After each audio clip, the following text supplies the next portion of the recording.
What it do? What it is? I am your co-host, conservative brother Daily. I'm here next to my right hand man, my I don't know what it would be with like some sort of political black conscious crime fighting duo. I don't know what it is, but I'm here with conspiracy brother, and we are here to chop it up for episode 24. How you doing, good sir? Hey. I'm not doing too bad, man. You know. Yes. We got summer around the corner. About to finish this April month up. We survived this solar eclipse. Like a lot of the right freaking out about it, thinking world going in all the time. But we making it through April, this pagan month. A lot of Right. globalist pagan foolery going on, but hopefully we'll survive. But I got a feeling there's one or two sacrifices, uh, human sacrifices left this month. They're gonna try and knock out. It's what they do. It's what they do. How's it going over there, man? How's it going?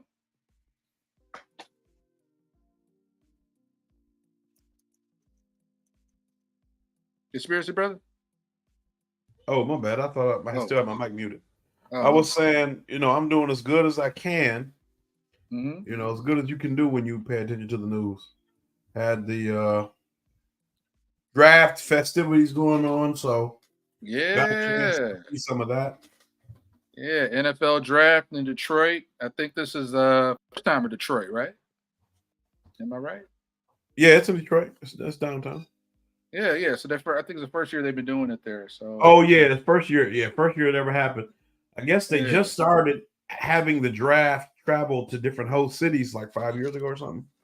So yeah. And I like that because I remember one year I was traveling. I was in Chicago. This may be 2012, 2013. They had it in Chicago.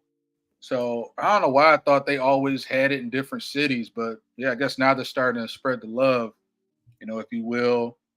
But people excited. I see stuff on the group chat or Facebook. People like it's like the '06 Super Bowl. People just gung ho Detroit NFL draft.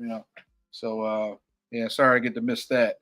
But we got a lot of topics. A lot of spicy stuff's been has been shaken up since our last recording. There's actually a few articles we didn't quite get to, which I think are still just as relevant. So we're gonna get to that probably right after what's on everybody's mind right now. So we're gonna jump right in. Once again, guys, Uncomfy Truths. We are on Rumble, Odyssey, and YouTube. We live stream every Saturday, technically Saturday, Sundays. So you could definitely, if you want to hit us up or support the show, we have a Give, Send, Go, and we'll be getting better at like getting more ways for you guys to send us contributions. But conspiracy brother, you can go ahead and we'll go ahead and share my screen, and we got to talk about this. We got Columbia University, pro Palestine. Uh, is definitely heating up. You know how they do. So things are heating up down at Columbia University in New York City. So a lot of these student protests, things are ramping up in very interesting ways. I, as you know, have a very nuanced view on it. I know, conspiracy brother, you got a lot to say, but if you'd be so kind, sir. Actually, you want me to read this first article and I'll get the second, or what do you want to do? sure, I can read it. It's fine. All right, this is I think NBC Chicago. I tend to, there's a lot of right wing and left wing bias out there, but I find that the local outlets tend to be a little less biased and they kind of just lay out what's going on. But yeah, this is from NBC Chicago. But yeah, you can go right ahead. Okay. Give me police tangled with students in Texas and California as waves of campus protests against Gaza war grows. By Nick Perry and Karen Matthews. And just zoom in slightly for me. I need it zoomed in just a bit. I can read Right. it, but it's putting my 2020 vision to the test. I got you. Let me, all good. I got this old Safari browser.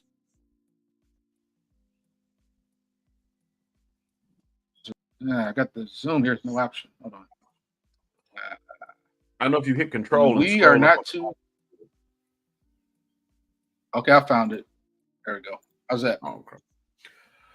All right, that should work. Okay, so it says police began peacefully arrest. Is that like an oxymoron? A Peacefully. peaceful arrest? He peacefully murdered all these people. All right, okay, all right. Police be Peacefully arrested. right. That's like. I mean, obviously, this is definitely becoming an overused phrase, but that's kind of Orwellian, ain't it? Peacefully arrested. I think that's what they call I an just oxymoron. I've heard peacefully protest, peacefully arrested. The hell? That's new. That's new. what's that? It was, I think it was American Dad when Roger the alien was either pepper spraying Hmm. people or some like a cop was pepper spraying people on the show, and they played like this opera music, and it was like in slow motion. He was just blasting people, Mm, like sounds hearing about peace. right. Kind of it brings that about in my head. I think it was the episode where, matter of fact, I think it was the episode where Stan uh, became a security guard at Groff Community College. I Hmm. think that was, and so at the end, he was just going ham on the kids because he was trying to be cool with them, and something happened, and he had to be like a little bit stringent. He had to be a little bit strict with them, and they went off, and so like protest erupted. But let me get back to the article.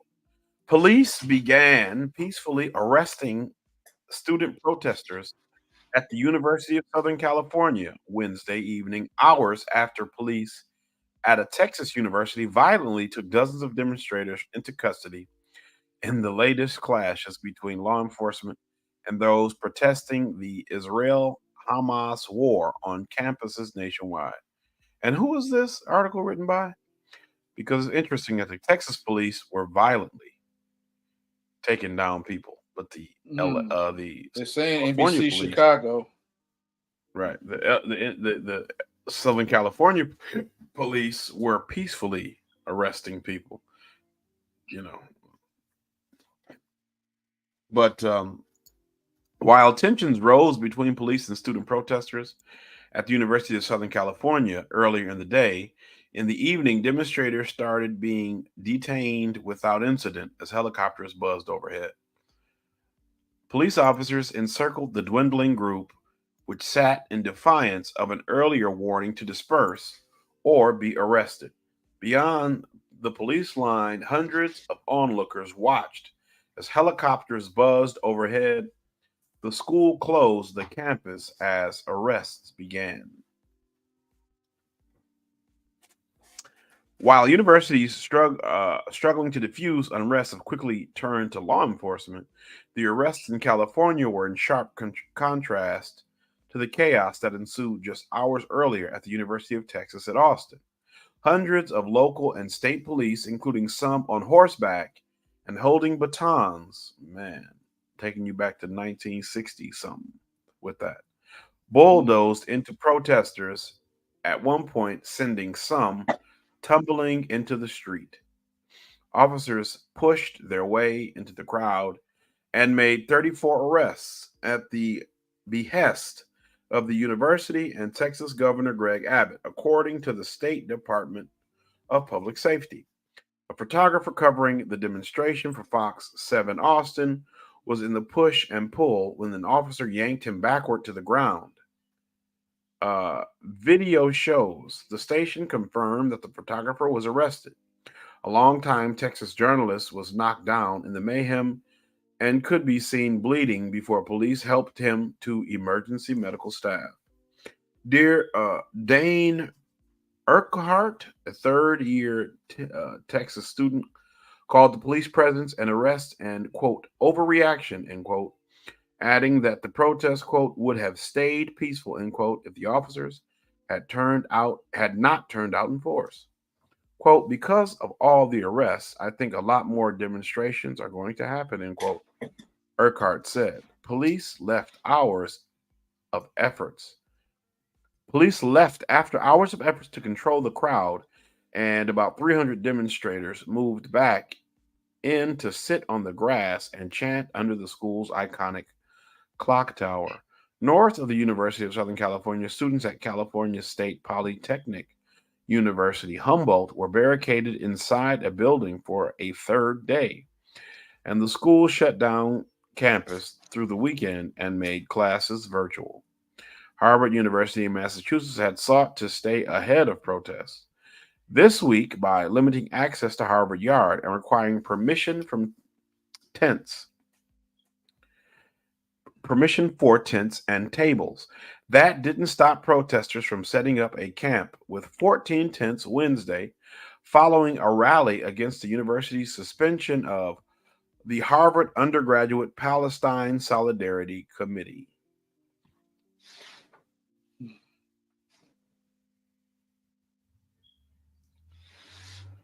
Students protesting the Israel Hamas war are demanding schools cut financial ties to Israel and divest from companies enabling its months long conflict. Some Jewish students say the protests have veered into anti Semitism and made them afraid to set foot on campus, partly prompting a heavier hand from universities. Now, I just want to pause here. Mm-hmm. Throughout 2020, subsequently and prior, Right. there were protests for George Floyd and various victims of police brutality, right? Alton Sterling, Mm-hmm. um, Mike Brown, Breonna Taylor, et cetera, right? Never Right. one time when there was Black Lives Matter and then you'd have people holding signs or slogans or shirts that said, Blue Lives Matter, all lives matter, you know, support the blue, whatever. There was never, that I know of, an attempt to protect Black students from any of the counter protesting or any of the commentary that was being made against them or the ideology they stood for. Not to say that I think there should be or should have been, but what makes Jewish people or students so special? Zionists specifically, because it's not all Jewish people that get this protection.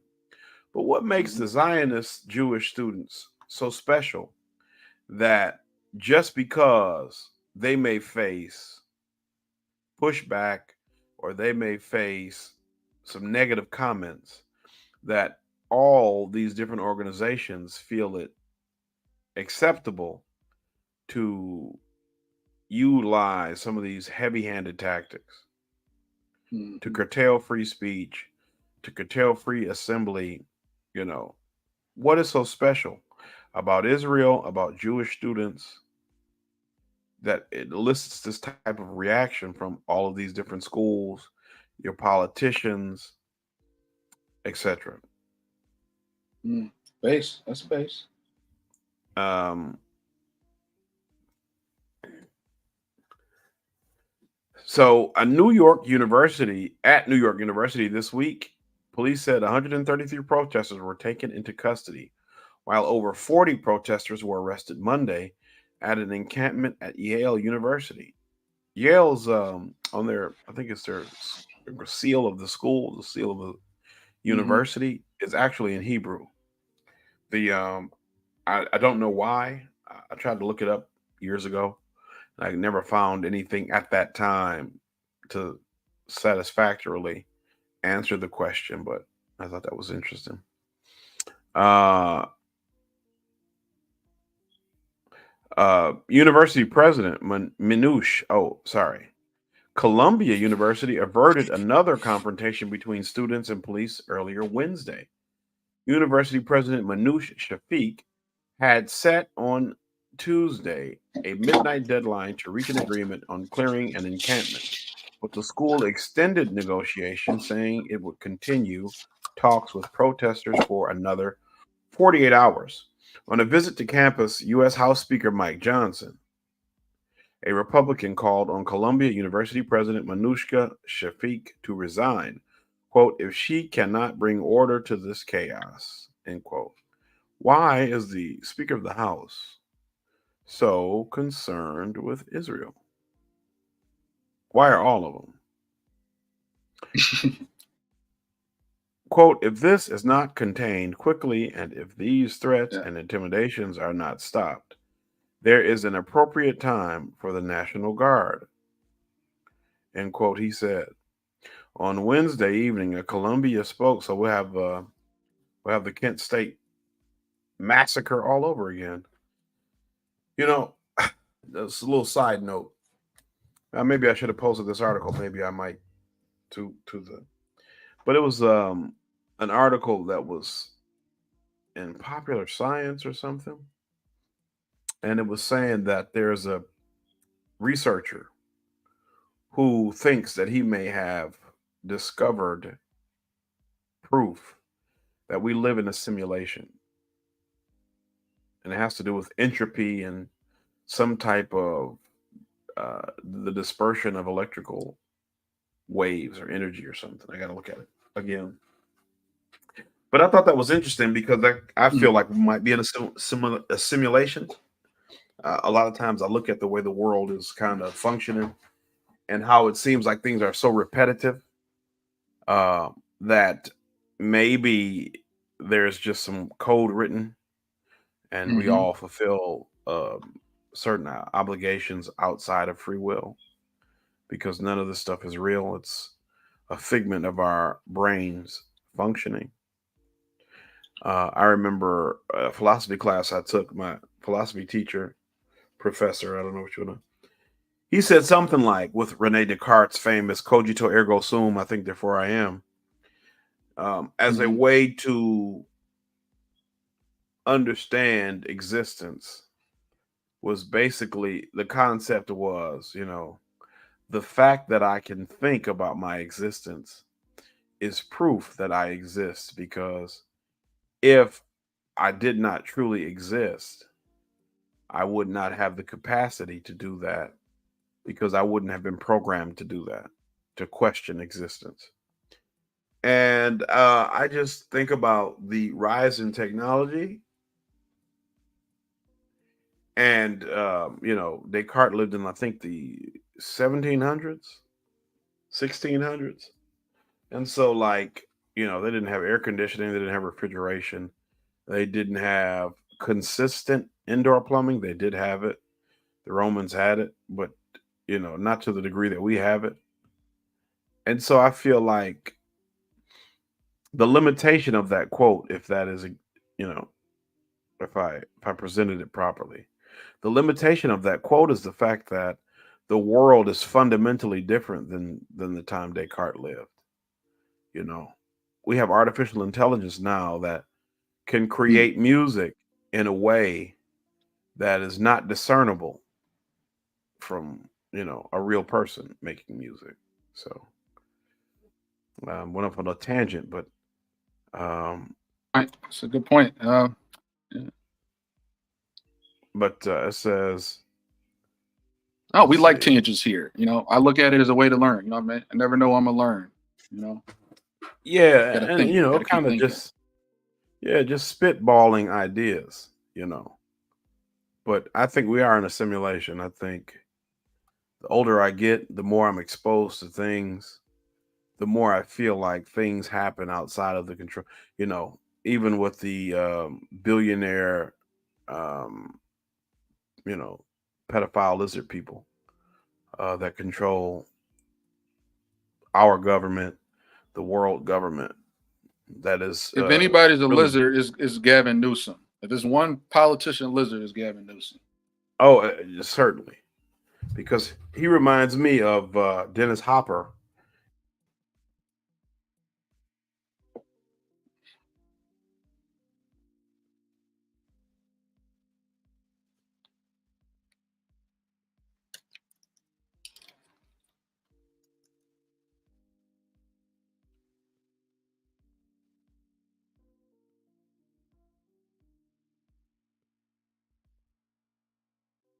Hey, conspiracy brother. Sorry, sorry. My mic was muted. But I was saying Gavin Newsom reminds you of the King Koopa from the Mario Brothers movie back in the early 90s. Dennis Hopper. That's who Gavin Newsom reminds me of. But when I sit and think about the ways that we interact with people all, every day, we're going about our business, it feels like, I meet people and I wonder if there's anything in between their ears, you know, or are you a program, and am I supposed to accept you this way because I am programmed to see you this way? Is the world literally, and I mean, when you get down to it, none of it matters. When you die, it's over with. You can't take it with you. You can't postpone. You can't postpone it indefinitely. But it just feels like things are so repetitious. You know, like I was thinking a couple days ago. You think about the great empires of the past, and when they ended, you know, everybody who was in the empire experienced that moment, and nobody knew that was what it was while it was happening. You just, it was another day, it was another conflict, it was another engagement. You go back to sleep, and then tomorrow you'd wake up, and I feel like we're in that moment where the US empire is falling apart around our feet, and we don't realize it.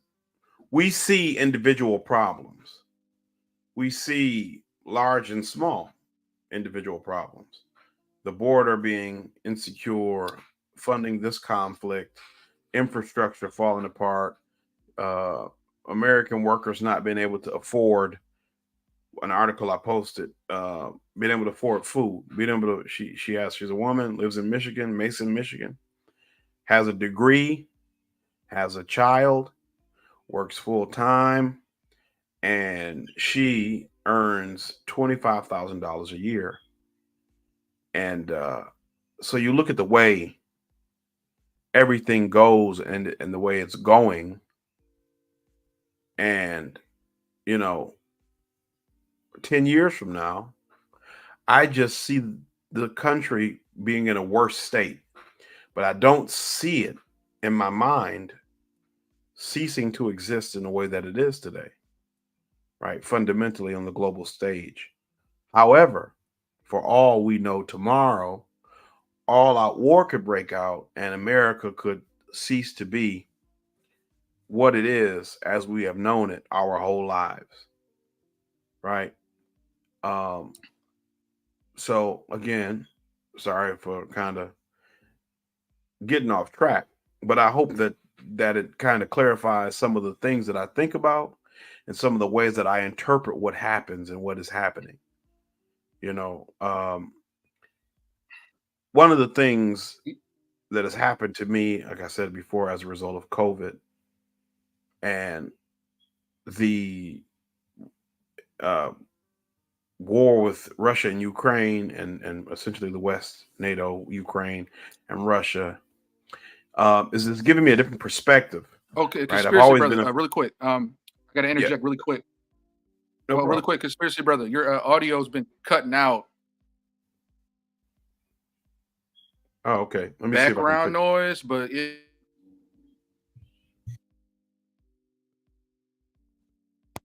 seconds, and we're kind of missing some of the nuggets you're saying.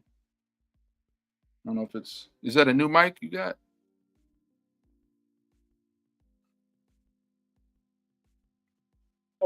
Yeah, The we're just mic. gonna those guys listening, just Let me see. No, the mic isn't new. Um, is that better or worse? Or about the same? Can you hear me, conservative brother? Can you hear me? Hello? Let's see. Can you hear me, conservative brother? Once again, you guys are listening to Uncomfy Truths. I'm your difficulties just with Conspiracy Brothers Mike. Just want to make sure he's coming in clearly. Seems to be cutting out every 5 to 10 seconds. We're kind of missing some of the things he's saying. So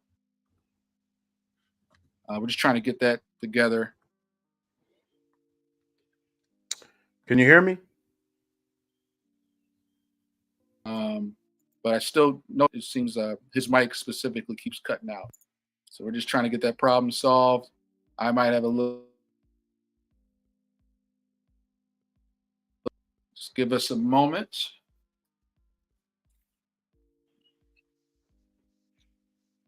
Can you hear me now? Uh, Conservative brother, can you hear me now? Hello? Hello?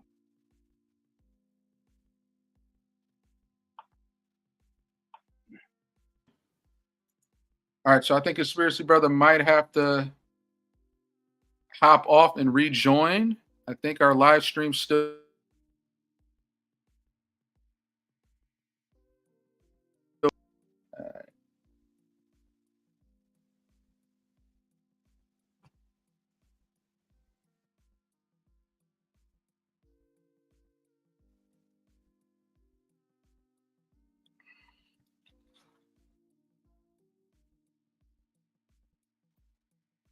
More technical difficulties, y'all. Might have to hop on, hop off.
Man, oh man, I'm back. I hope I'm back.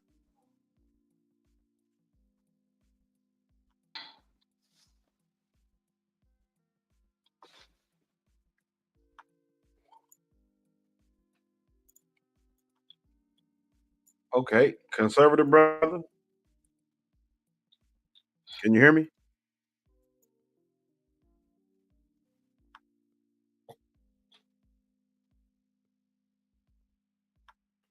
Conservative brother, can you hear me?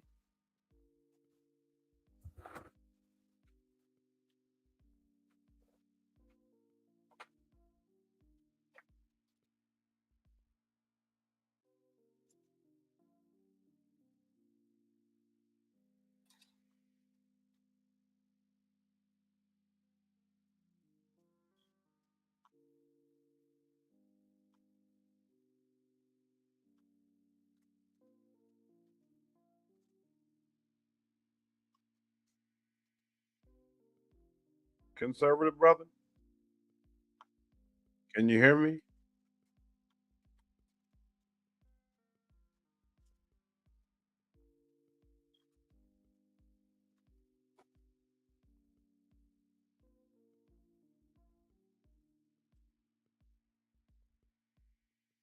Seems like having some kind of issue with the audio.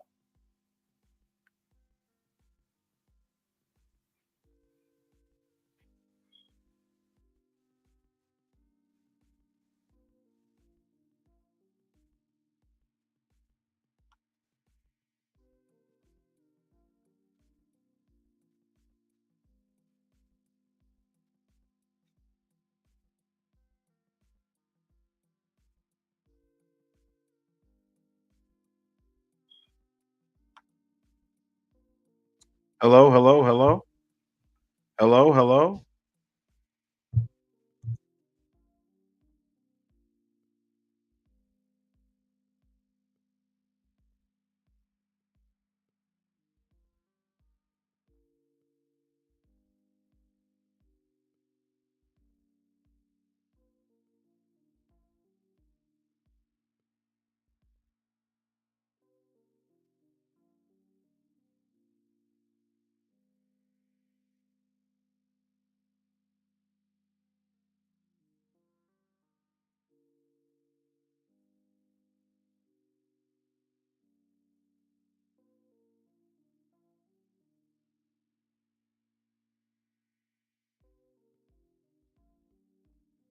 It seems like we're having some technical difficulties.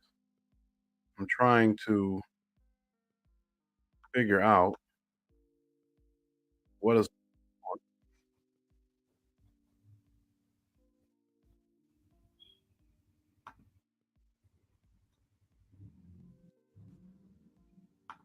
conservative brother seems to have left us. Um, and now I don't know if my Rumble stream. Okay, it's still live. It is still live on Rumble and Odyssey.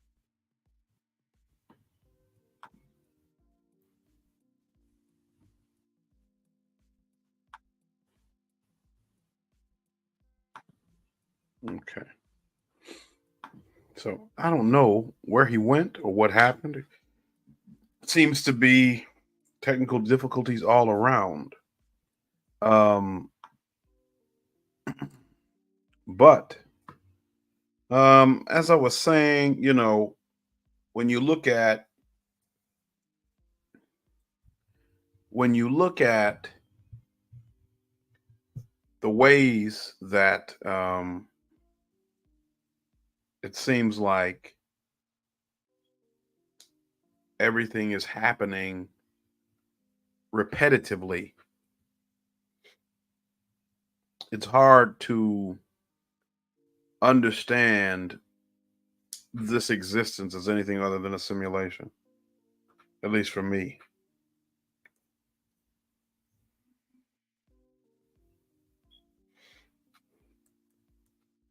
So it seems like conservative brother had some technical difficulties. as we've talked about before, with the show, it is us trying our best to bring the information we can with what we have. So I'll try to pull up the article. Um, let me see. I'll try to pull it up myself to try to pull it up myself to to keep reading, so we don't have too much dead air. Let's see. NBC Chicago present. Share screen. Okay. So here we go. Let's see. I'll scroll down too far. Did I? Read more. So it says Columbia. No. On Wednesday evening, a Columbia spokesperson said rumors that the university had threatened to bring in the National Guard were unfounded. Our focus is to restore order, and if we can get there through dialogue, we will, end quote. So it was, quote, our, end quote, said Ben Chang, Columbia's vice president for communications. Columbia graduate student Omer Louboutin Granat, who put up pictures of Israeli hostages near the encampment, said he wanted to remind people that there were more than 100 hostages still held by Hamas. Which, I mean, all this attempts to do is reframe the history of this conflict and bias it with this information. Quote, I see all the people behind me advocating for human rights, end quote, he said.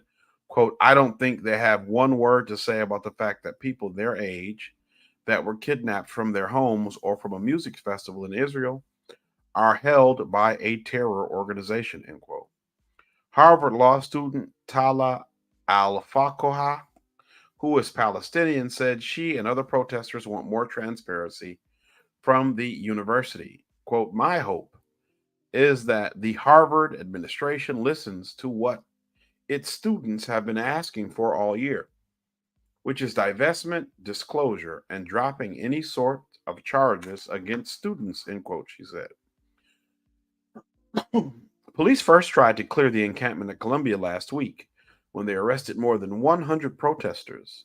The move backfired, acting as an inspiration for other students across the country to set up similar encampments and motivating protesters at Columbia to regroup. On Wednesday, about 60 tents remained at the Columbia encampment, which appeared calm. Security remained tight around campus, with identification required and police setting up metal barricades. Yeah, here's conservative brother back. There we go. Hey, you can hear me? Yeah, I hear you. All right, we made it. I don't know what the hell that was. Man, might have been a cyber attack. Hey, feds watching. Well, They can't. Yeah. when I was talking about the whole thing being a simulation, it's very possible that they put something in the code to change things up. Yeah, that's a low key glitch in the matrix right there. Right. But it said Columbia said it had agreed with protest representatives that only students would remain at the encampment and they would make it welcoming, banning discriminatory or harassing language. On the University of Minnesota campus, a few dozen students rallied a day after 9 protesters were arrested when police took down an encampment in front of the library. U.S. Rep. Ilhan Omar, whose daughter was among the demonstrators arrested at Columbia last week, attended a protest later in the day. How old is she? How old is she? A group of more than 80 professors and assistant professors signed a letter Wednesday calling on the university's president and other administrators to drop any charges and to allow future encampments without what they described as police retaliation. They wrote that they were, quote, horrified that the administration will permit such a clear violation of our students' rights to freely speak out against genocide and ongoing occupation of Palestine, end quote. Israeli Prime Minister Benjamin Netanyahu lashed out at the pro Palestinian demonstrations on U.S. college campuses in a video statement released Wednesday, saying the response of several university presidents has been, quote, shameful, end quote, and calling state and local and federal officials to intervene. Listen to this. He's not the United States president. He's not in any way affiliated with the United States from a decision-making standpoint, or at least he shouldn't be. And he's calling on state, local, and federal officials to intervene. Does this make sense to anybody? That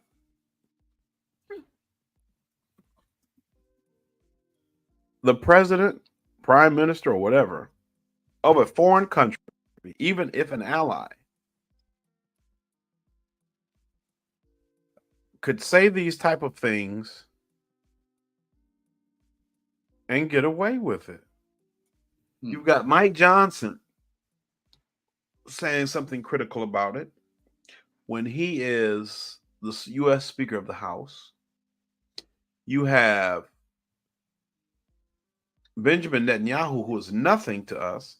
And this is why I've said time and time again that no matter what you feel about these protests, whether you think Hamas is a terrorist organization or you think they're freedom fighters, whether you think Israel is an authoritarian apartheid state, or whether you think, it is unequivocally the only democracy in the Middle East, what you have to realize if you support free speech in this country is that you accept that U.S. citizens and those living in the U.S. who aren't citizens have the right to criticize Israel or any other country, especially the country they don't live in, even if, and I would go this far, even if there were students on campus who were saying that there should be nuclear bombs dropped on Israel, I think you have to allow that because it isn't our concern. It isn't our country. Mm-hmm. So again, we get back to this whole idea of a so that was the end of that article, but we get to the bottom of this whole simulation. I want to read something else right quick just to shed a little bit of light on some other aspects of this. Okay, from cool. Amnesty International. Yeah. Mm-hmm. With whom are many U.S. police departments training? With a chronic human rights violator, Israel. This article is from, I don't have a date, but here it is. It says, Baltimore County Sheriff officers gather after Baltimore officer Cesar Goodson Jr. was acquitted on all charges in his murder trial for the death of Freddie Gray at the Mitchell Courthouse. So, not a white cop in sight. So I guess the wire, well, maybe there might be one behind the officer that's slightly off center. Can't tell, but I guess the wire was what? That was cops. That wasn't sheriffs, but I guess that's a distinction without a difference in some kind of way. This blog post ran on Amnesty International's USA's blog on August 25th, 2016, authored by Edith Garwood, Amnesty International USA country specialist covering Israel, the occupied Palestinian territories, and the state of Palestine. So this is when the U.S. Department of Justice published a report August 10th that documented, quote, widespread constitutional violations, discriminatory enforcement, and a culture of retaliation, end quote. Within the Baltimore Police Department, BPD, there was rightly a general reaction of outrage, but what hasn't received As much attention as where Baltimore police received training on crowd control, use of force, and surveillance. Israel's national police, military, and intelligence services. Baltimore law enforcement officials, along with hundreds of others from Florida, New Jersey, Pennsylvania, California, Arizona, Connecticut, New York. New York is where NYU and Columbia are located. Massachusetts is where Harvard and MIT are located. Mm. North Carolina, Georgia, Washington State, as well as the DC Capitol Police have all traveled to Israel for training. Thousands of others have received training from Israeli officials here in the U.S. Many of these trips are taxpayer funded, while others are privately funded. Since 2002, the Anti Defamation League, the American Jewish Committee's Project Interchange, and the Jewish Institute for National Security Affairs have paid for police chiefs, assistant chiefs, and captains to train in Israel and the occupied Palestinian territories, OPT. Mm. These trainings put Baltimore's police and other U.S. law enforcement employees in the hands of military, security, and police systems that have racked up documented human rights violations for years. Amnesty International, other human rights organizations, and even the U.S. Department of State have cited Israeli police for carrying out extrajudicial executions and other unlawful killings, using ill treatment and torture, even against children, suppression of freedom of expression slash association, including through government surveillance and excessive use of force against peaceful protesters. Public or private funds spent to train our domestic police in Israel should concern all of us. Many of the abuses documented parallel violations by Israeli military, security, and police officials. The Department of Justice report cited Baltimore police for using aggressive tactics that, quote, escalate encounters and stifle public cooperation, end quote. This leads, the report said, to use of unreasonable force during interactions for minor infractions, such as quality of life matters. Furthermore, the report details how an overall lack of training leads to excessive force being used against those with mental health issues, juveniles, and people who present, quote, little or no threat against others, end quote, such as those already restrained. For years, Amnesty International has found Israeli military, security, and police forces responsible for the same behavior. In one case, a 28-year-old Palestinian man not suspected of any crime, except being present during a raid, was killed in what appears to have been an extrajudicial execution by Israeli forces, including an undercover police unit during a raid on Al Ahli Hospital in Hebron, November 2015. Um, Eyewitnesses report that when Israeli forces entered the hospital room, where the suspect was recuperating, they immediately shot his cousin. There was no attempt to arrest him or to use non-lethal alternatives before shooting him dead. This is one example among many. So Mm. I'll stop there. I'll let you share your screen if you want. But this is again, there's a tendency in the media and in the Zionist circles to portray the conflict as having arisen in October 7th. Right. We can see from this article going back as far as 2016 or 2015 that the Israeli government, the military services have engaged in behaviors that would be illegal theoretically, if they were to occur here. But they're also training our police.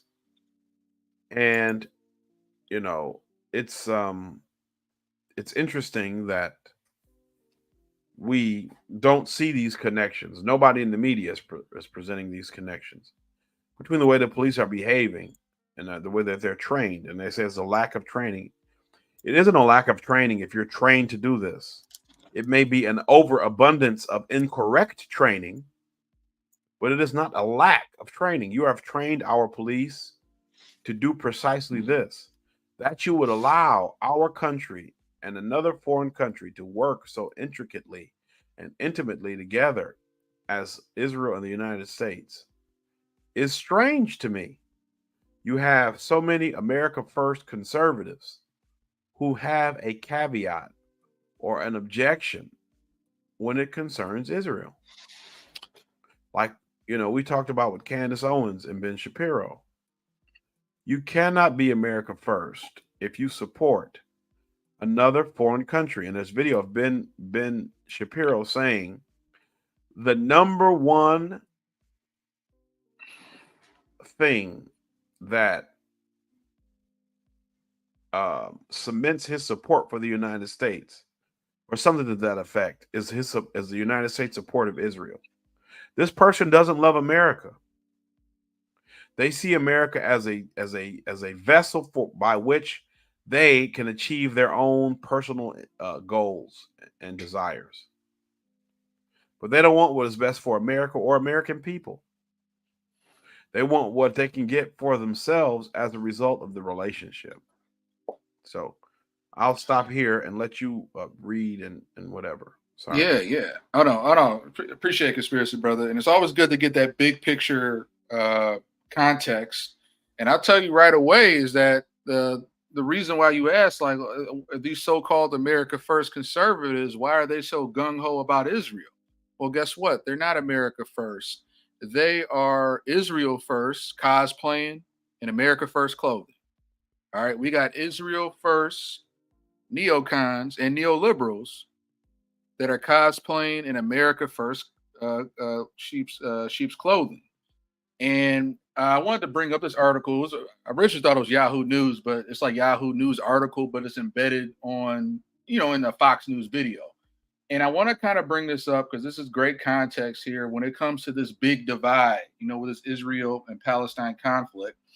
And I think also Tim Pool, while I don't agree with him on a lot of stuff, he makes some good nuanced points that calls out both the pro-Palestinian and the pro-Israel side.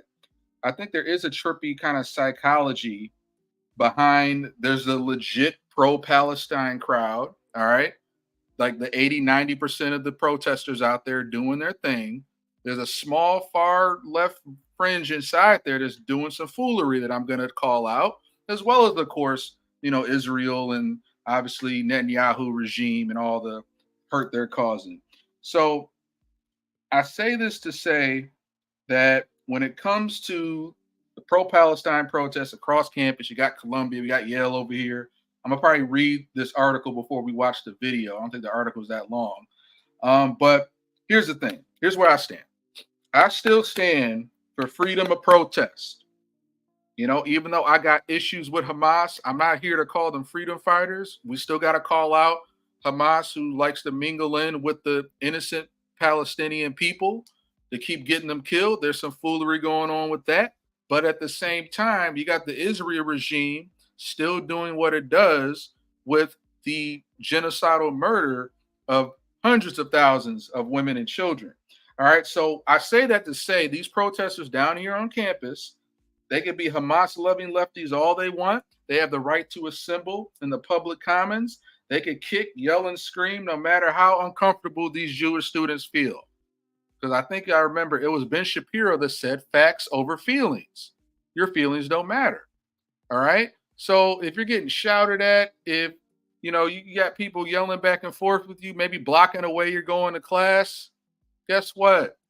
That compared to, the hundreds of thousands of black people that got sprayed down with hoses back in Jim Crow South, that's our heart. That's a lot of our hardship, or the 400 years of slavery we went through. So you think that when we went and sat inside the diners and did the sit-ins, yeah, that made white people feel uncomfortable.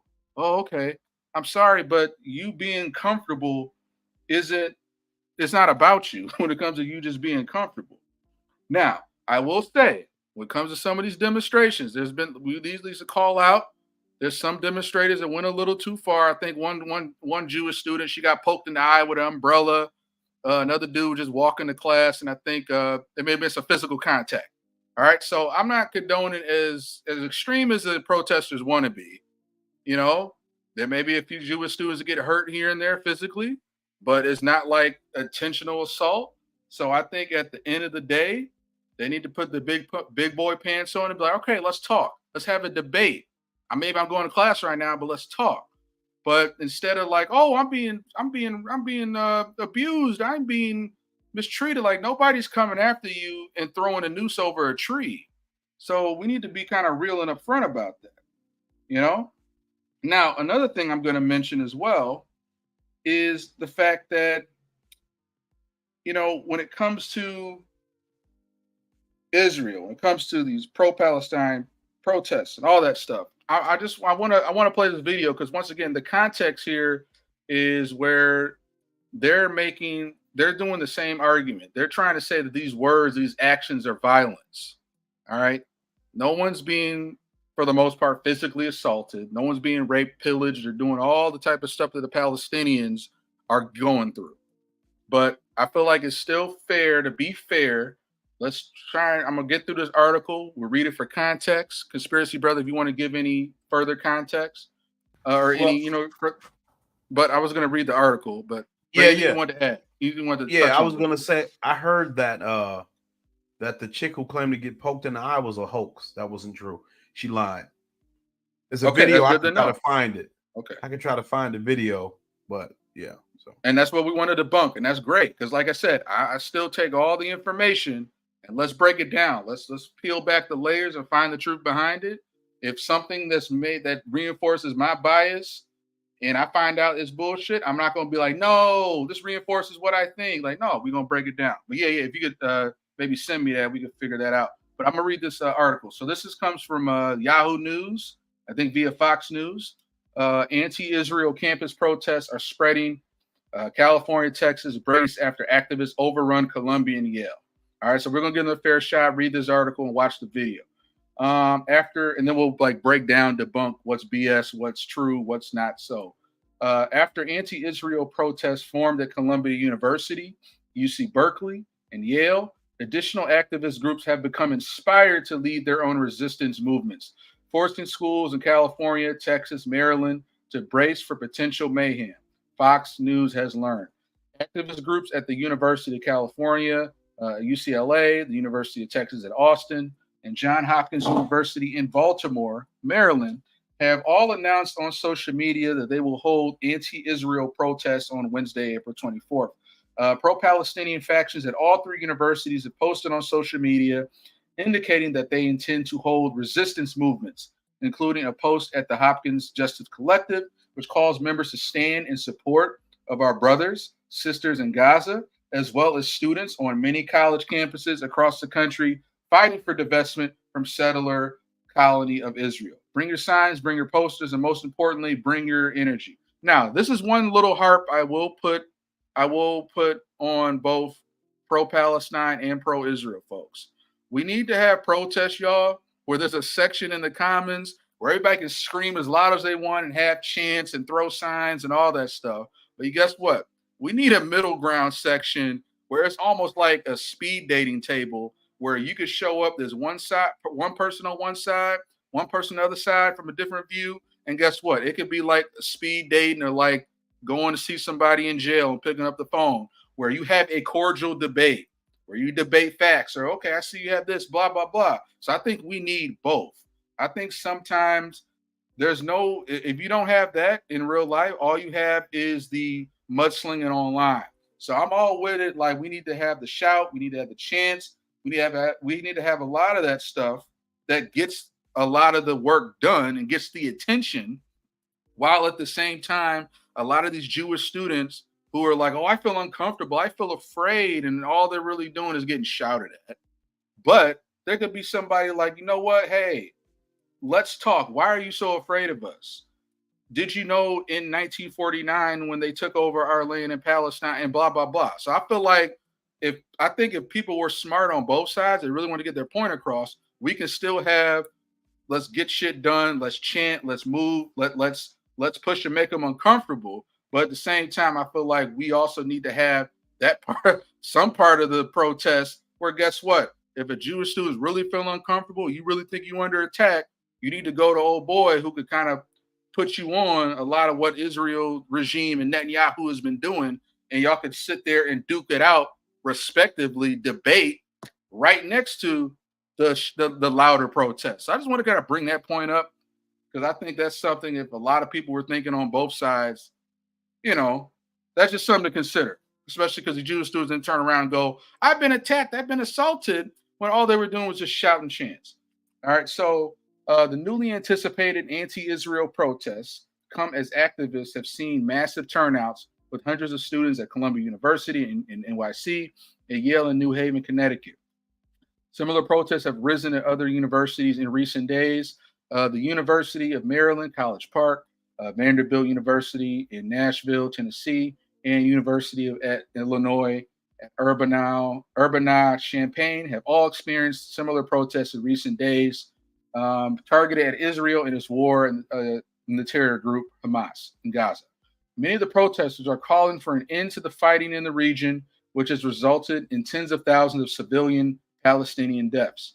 Our universities have chosen profit and reputation over the lives of the people of Palestine and our will as students.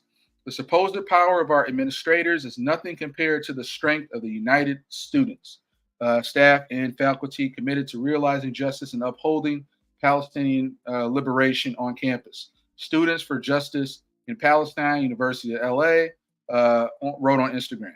The post continued in the footsteps of our comrades at Rutgers, New Brunswick SJP, Tufts JP, and Columbia SJP. We will take back our university and force our administration to divest for the people of Gaza. In Austin, Texas, the Palestinian Solidarity Committee is calling for students to walk out of class on April 24th and to occupy the South Lawn.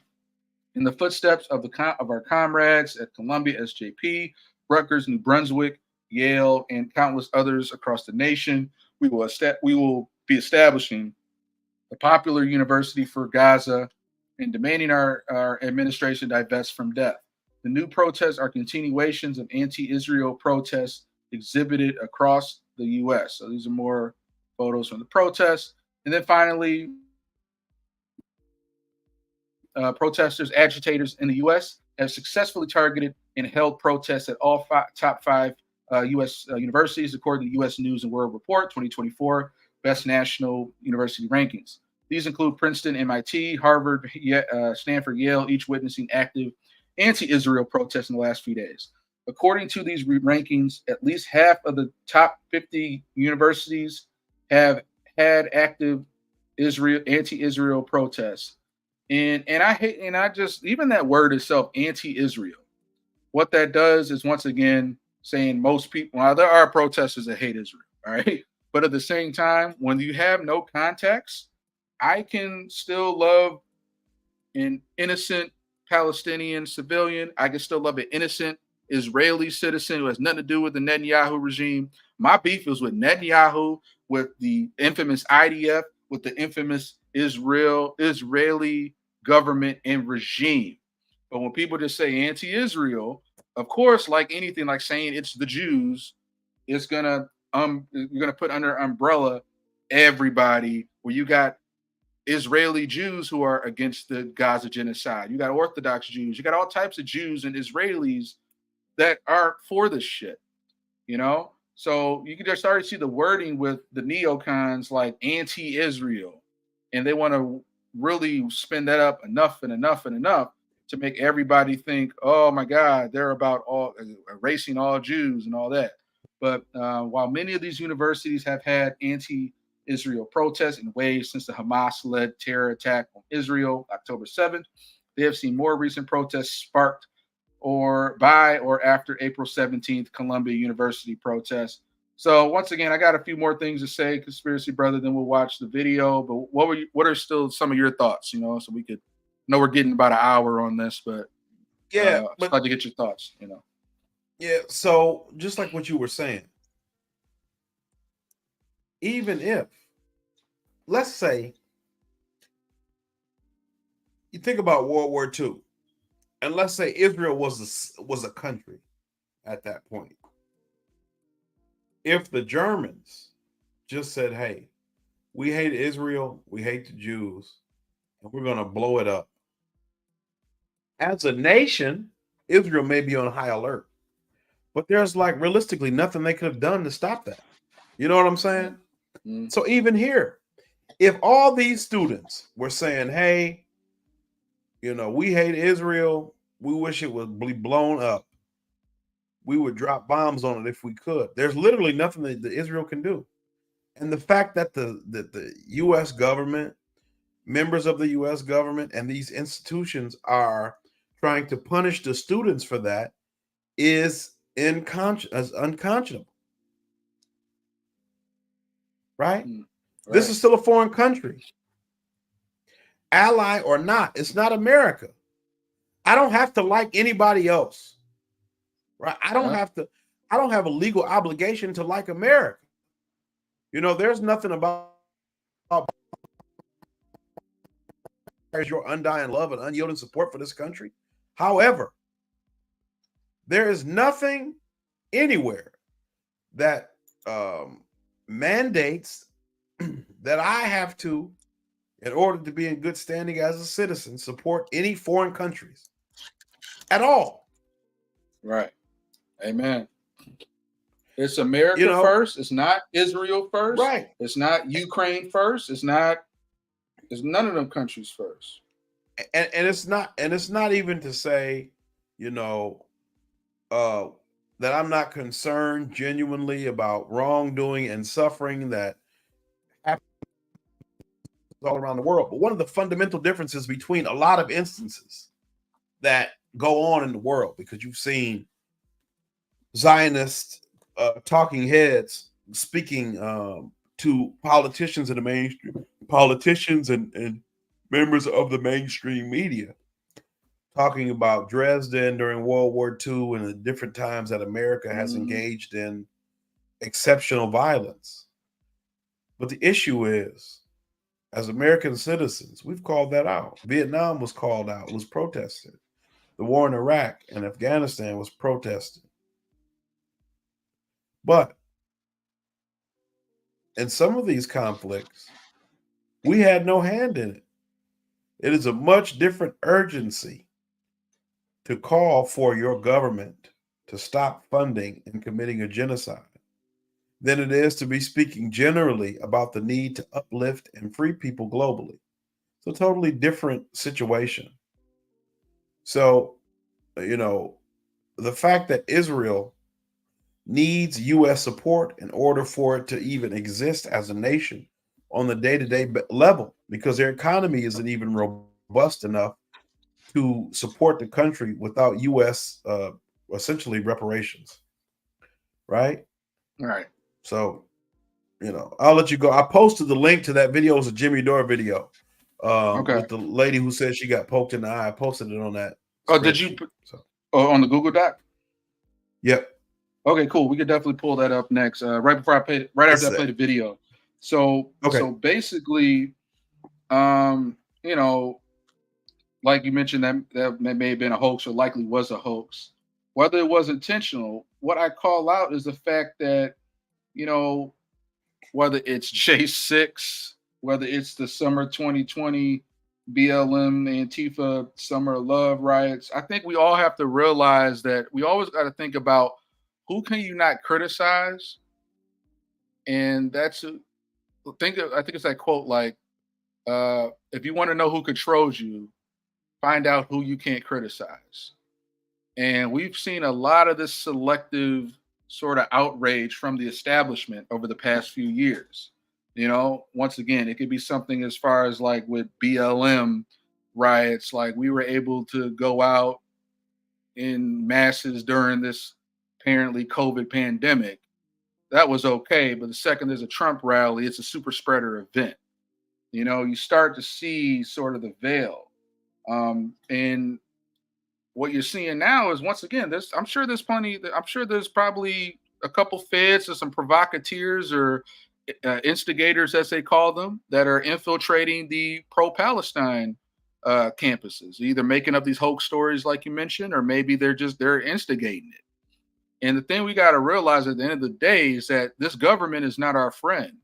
They've used the left for years, to push all their establishment points, the COVID narrative, the Ukraine, And guess what? A lot of these lefties happen to be right about Palestine, and and they have the outrage on it. But my criticism is they're so hyper focused on that, and then they got no smoke for Hillary and Obama, all the droning they did, and dismantling Libya, Syria, killing Gaddafi. So that's where my beef, where I still rock with pro Palestine, because y'all were right about one thing, but you over focus on this one thing, and then you spent all these years feeding the machine, feeding the establishment, hopping aboard all the narratives, and now you're crying victim and wondering why, as soon as you go against the establishment, they whip you back in line. So that's still kind of my beef with some of the general pro-Palestine folks. Like I said, I'm for the Gaza ceasefire. I don't want to see any more Israeli or innocent Palestinian civilians die, but I still call that part out. But at the same time, we still need to call out this Israel regime that's obviously uh, propping up, that's basically able to get away with murder, and everyone still bows at his will. So let's just play this clip real quick. This is from a student who, obviously, once again, I haven't watched this clip yet. So we're going to figure out whether she got punched in the face, poked in the eye, or she just got offended because they're yelling stuff at her. She can't go her favorite route to class. But I'm going to still give them the benefit of the doubt. And let's just sort of play this and see what they're talking about, even though we at least sort of establish what their play is and how they kind of gaslight and sort of manipulate. So let's see what they got to say.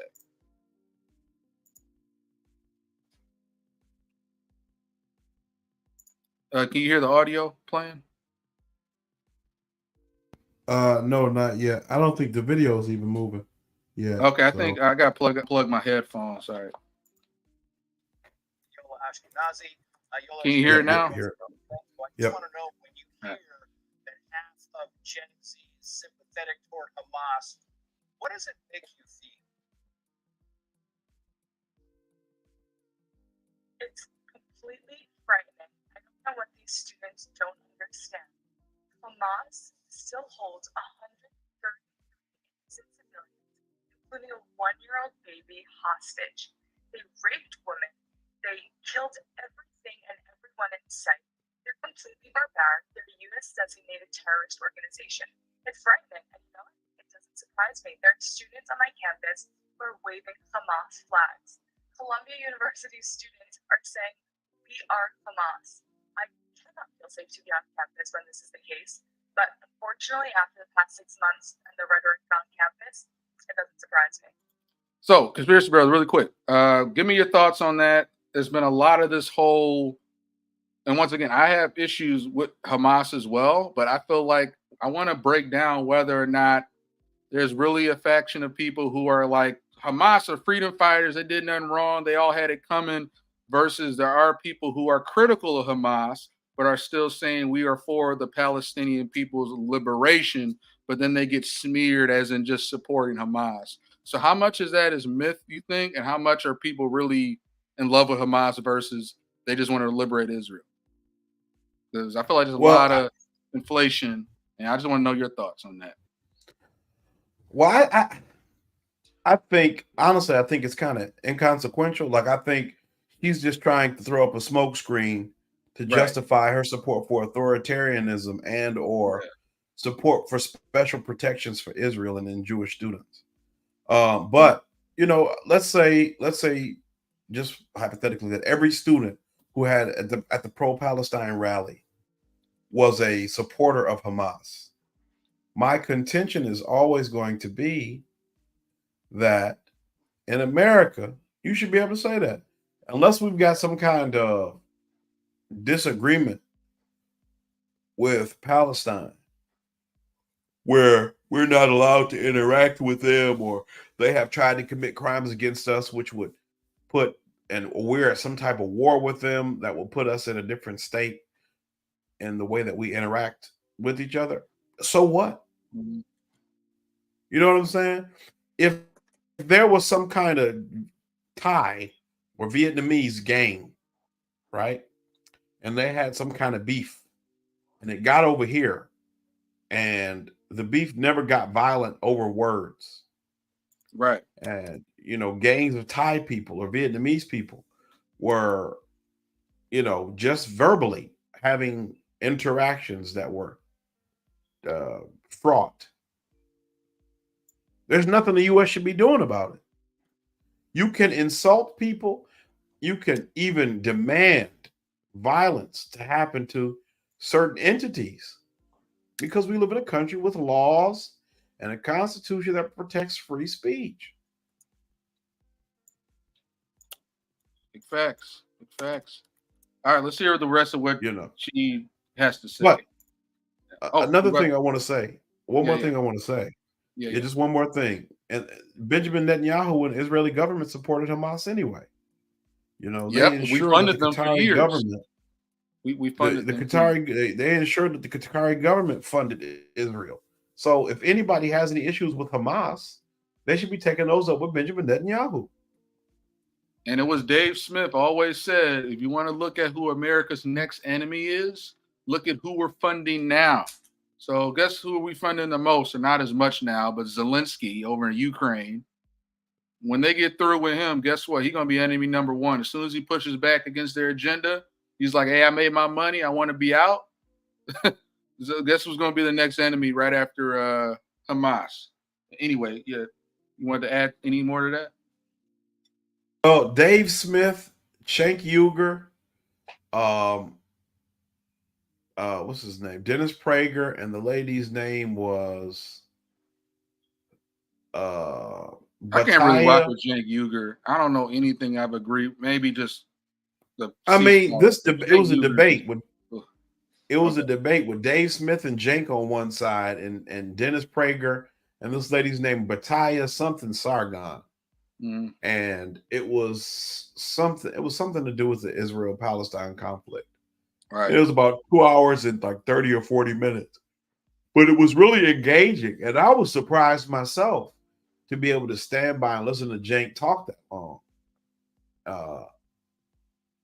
I still think that a lot of his personality is tired, but I mean, it was a decent debate. I think Dave Smith really handled himself issues as the typical American citizen would think about him. Mhm. So yeah. Okay, cool. Let's watch the rest of this. It's interesting, because I want to play some sound. One is from your university, but these are from students across the country. Listen, and I'll get your response. We're gonna make it hours, just like those fancy hours.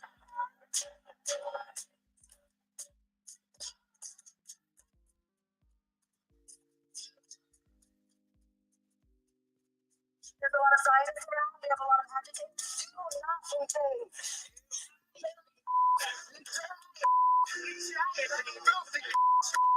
have scientists who have answered the cure. It's getting ugly. It's been ugly, and the fear is that it's going to get uglier. What do you think?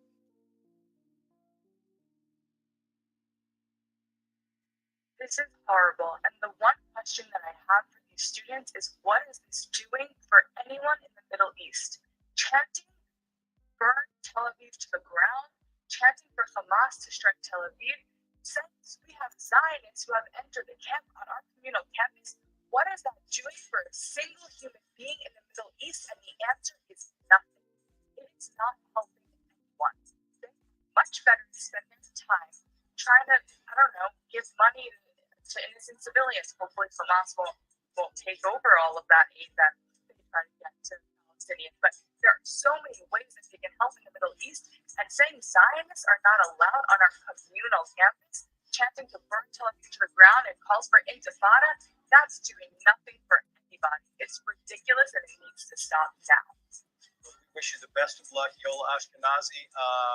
We hope these things stop and they stop soon. Thank you for coming on the show. We very much appreciate it. Okay, conspiracy brother, your response. A lot to unpack there.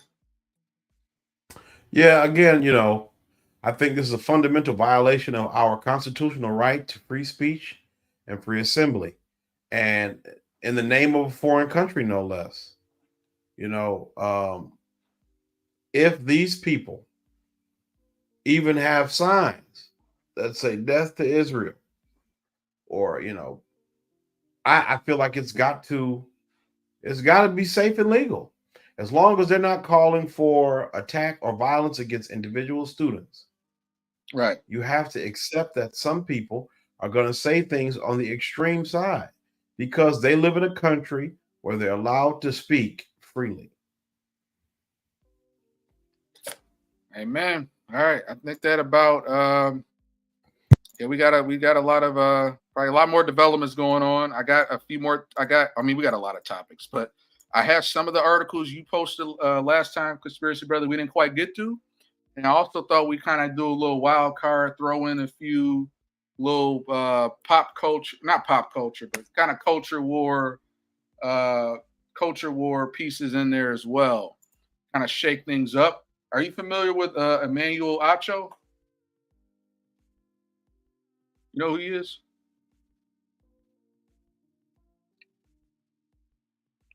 Conspiracy Brother, you there? Think it might cut out. Yeah, I'm here. Okay, cool. Are you familiar with Emmanuel Acho and the whole controversy with him and Angel Reese?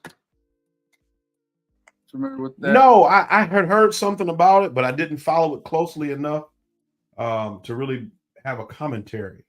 But Emmanuel Acho, he's, I'm kind of tired of him and his brother. Yeah, wasn't he a former athlete turned influencer, or what was his deal? I think, let's see here. Yeah, he played football. I believe him and his brother played football at the University of Texas, and then they both got drafted, and they didn't last very long, and they just do commentary on ESPN. Yeah. So the background here is that once again, Angel Reese, who's a pretty popular college basketball player, I think she plays for LSU, if I'm getting it right.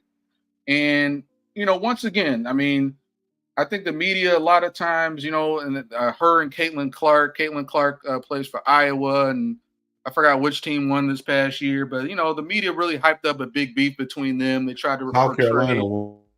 yeah, South Carolina, yeah. So they portray kind of Caitlin Clark as more the girl next door, Midwestern kid, and then Angel Reese, to some aspect, she claimed, there were a lot of her trying to taunt Caitlin Clark or kind of having this sort of college basketball beef. Obviously women's basketball has shot up to the ratings this year. And I bring this up to say I think there's always a interesting learning lesson with a side of politics in it. And basically, Angel Reese even said in an interview, like, "Yeah, y'all call me the villain, so I'm gonna just own it. I'm gonna just own it." But then part of basically, if you follow her history, a lot of her taunting and kind of egging shit on was shit that she just sort of brought on. And then once the media started calling it out, she was like, "Yeah, I own it. I own it."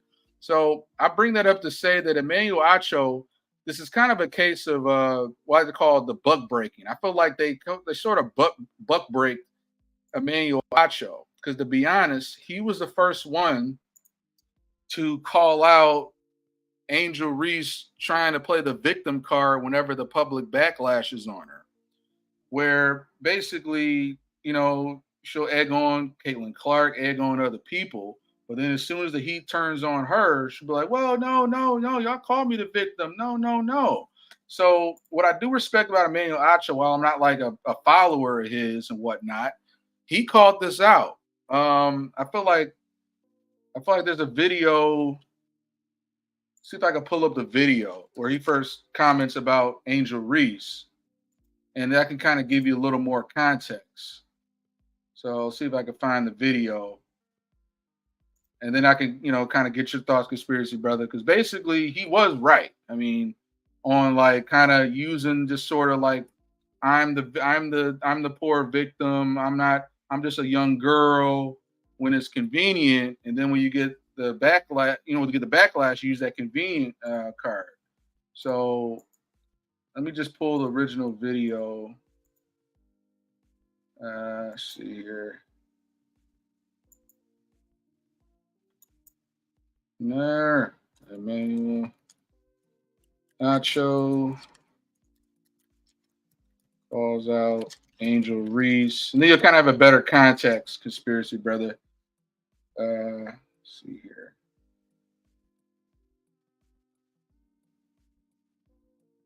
They got the original video. Hold on. I don't know if you call him a dog. Let's see here.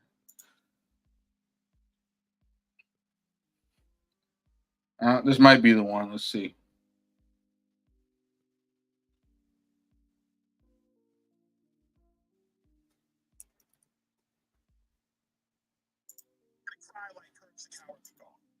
Okay, yeah, this is the one. Can you hear it? You hear my audio? Conspiracy brother?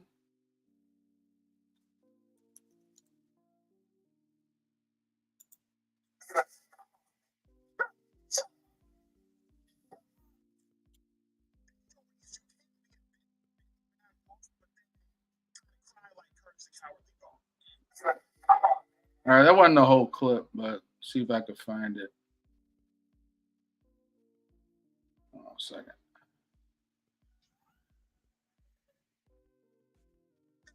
In circumstances, go to the Here podium it is. and now try to ask for individuals to give you sympathy. No one has sympathy for the villain. You painted the bullseye on your back. Why are you surprised when people shoot at you?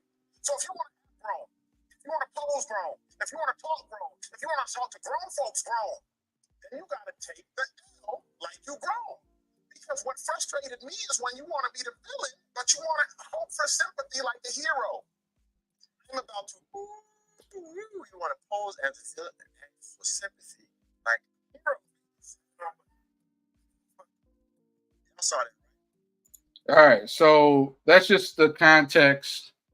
We don't want to spend too much time on it, but basically he ended up, I think, getting buck break and did like this apology video and basically kind of took back everything that he said. And once again, I get it. Like, we want to protect our black women and not be at a place where we're trying to find ways to cut them down. But at the same time, when something needs to be called out for the behavior and not just like, well, you can't criticize that person, I feel like there's like a fine line there where, you just don't want to be always just towing down to what everybody think you're supposed to say. So now there's like an apology. He pretty much takes back everything you said. And he gives like a full apology. So let's see.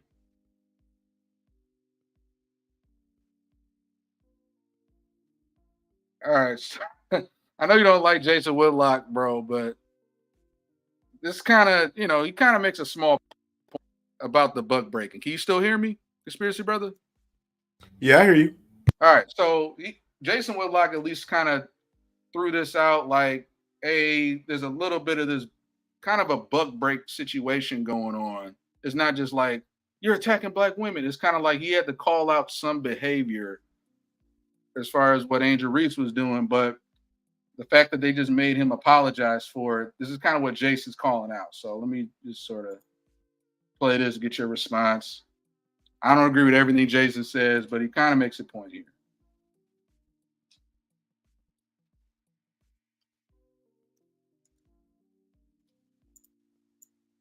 I'm a big fat old man.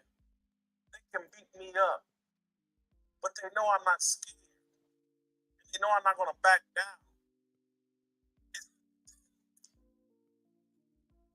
Acho, you're not going to get peace with these guys playing nice. The only thing they understand is strength. All right, I'm going to play it again. Missed it. I understand. It's all about understanding. So I just want to applaud those publicly, you watching, and those privately who have respectfully, the respectfully, who have respectfully reprimanded or laughing at you behind your back. There's a reason why they didn't go after Shady McCoy and James Jones. Because Shady McCoy and James Jones would have stood their ground and told them dudes, get it how you live. I'm a big fat old man. They can beat me up, but they know I'm not scared. They know I'm not going to back down. Acho, you're not going to get peace with these guys through playing nice. The only thing they understand is strength. So I bring that up to say, basically, with this video, Conspiracy Brother, the other guys he mentioned, James McCoy and another guy, these are two other black ESPN commentators who said very similar critical things about Angel Reese. And they weren't like, they didn't get all this public backlash. They didn't get all this sort of, you should apologize, how dare you? But yet they had all the smoke for Emmanuel Acho. So my question is, even though I don't know that gave you the full context of the situation, is that there's still this level of buck breaking called, modern lynching, if you will, where there's black men that are forced to apologize, or they have to kind of bend the knee to sort of the white liberal agenda, black feminist woman, and he is still emasculating black men. So I guess my thought would be, whether you want to touch on this or just in general, do you still see remnants of this type of buck breaking going on? Is this maybe, it's probably a little more of a lightweight case, but what sort of buck breaking do you still see going on this day and age, similar to this, that's still very disturbing? Because it's still out there on both the conservatives do it, the Republicans do it, and the Democrats do it. So I want to kind of get your thoughts on ways they're still trying to buck break black men who don't, or the ones they don't like, and put them in line. I guess it's my question. I would say Emmanuel Acho is probably one they do like, and he's trying to maintain good graces with the club. So I think that's why he apologized more than anything. Yeah. Because, like, I remember thinking this as it was happening. Like, she said, "Oh, I've been sexualized." Like, if I'm not mistaken, you posed in a like Sports Illustrated swimsuit, or Right. You know what I'm saying? Like, what are you talking about? Nobody's looking at that magazine or the edition of the magazine for anything other than sexualizing the women in it. And I mean, it's just like Adrian Bronner, right? When he was he was winning, he was knocking people out or winning decisions, and it was great. It was fantastic. He was having fun. He was partying. He was BSing and whatever. But then he lost, and he lost bad. Yep. All that stuff stopped. You see what I'm saying? He didn't get on the podium and cry and, hey, I'm a victim, or I've been through so much or whatever. You brought that attention. If she would have just played basketball, that would have been it. Nobody would have cared. But you want to get on here and cry because you lost and talk about the pressure. And I'm sure it is pressure. You know what I'm saying? You had guys. I mean, this is just how I look at things and process things. But Jack Johnson, the boxer, he was boxing in like the teens or earlier. He was black, and he'd be in Reno having boxing matches outside, and there would be 20 white dudes trying to fight him, and they would who do you think can beat him? And he'd be knocking these dudes out one after the other in the middle of the summer or the middle of the desert in Reno. And they didn't have Gatorade. They didn't have water. He wasn't even wearing regular shorts. You know what I'm saying? He was wearing heavy leather gloves. And I mean, the guys were getting into the ring one after the other. What do you think would have happened if Jack Johnson would have lost? What do you think would have happened if they would have managed to knock him out? You see what I'm saying? My dad always taught me this, even when it came to like Muhammad Ali. Muhammad Ali talked a lot of mess, but he backed it up. Yep. You know what I'm saying? You won the national championship last year. I get being a competitor, and I get, having an emotional attachment to winning, but you won last year. Caitlin Clark still ain't won. 2 years in a row, she ain't won. So I think she does just need to be tougher. You want to say you the villain, you want to play this, tough guy, whatever. This is the cause. When you lose, they're going to be on your head. That's just what's going to happen. People, LeBron, look at LeBron. People hate LeBron James. People really do not like him as a person, as an athlete, as a player. They don't like the guy. They want him to fail. They want him to fail at every turn. And you know what he does? Whether it's corny or whatever, he just goes and plays his game and lives his life.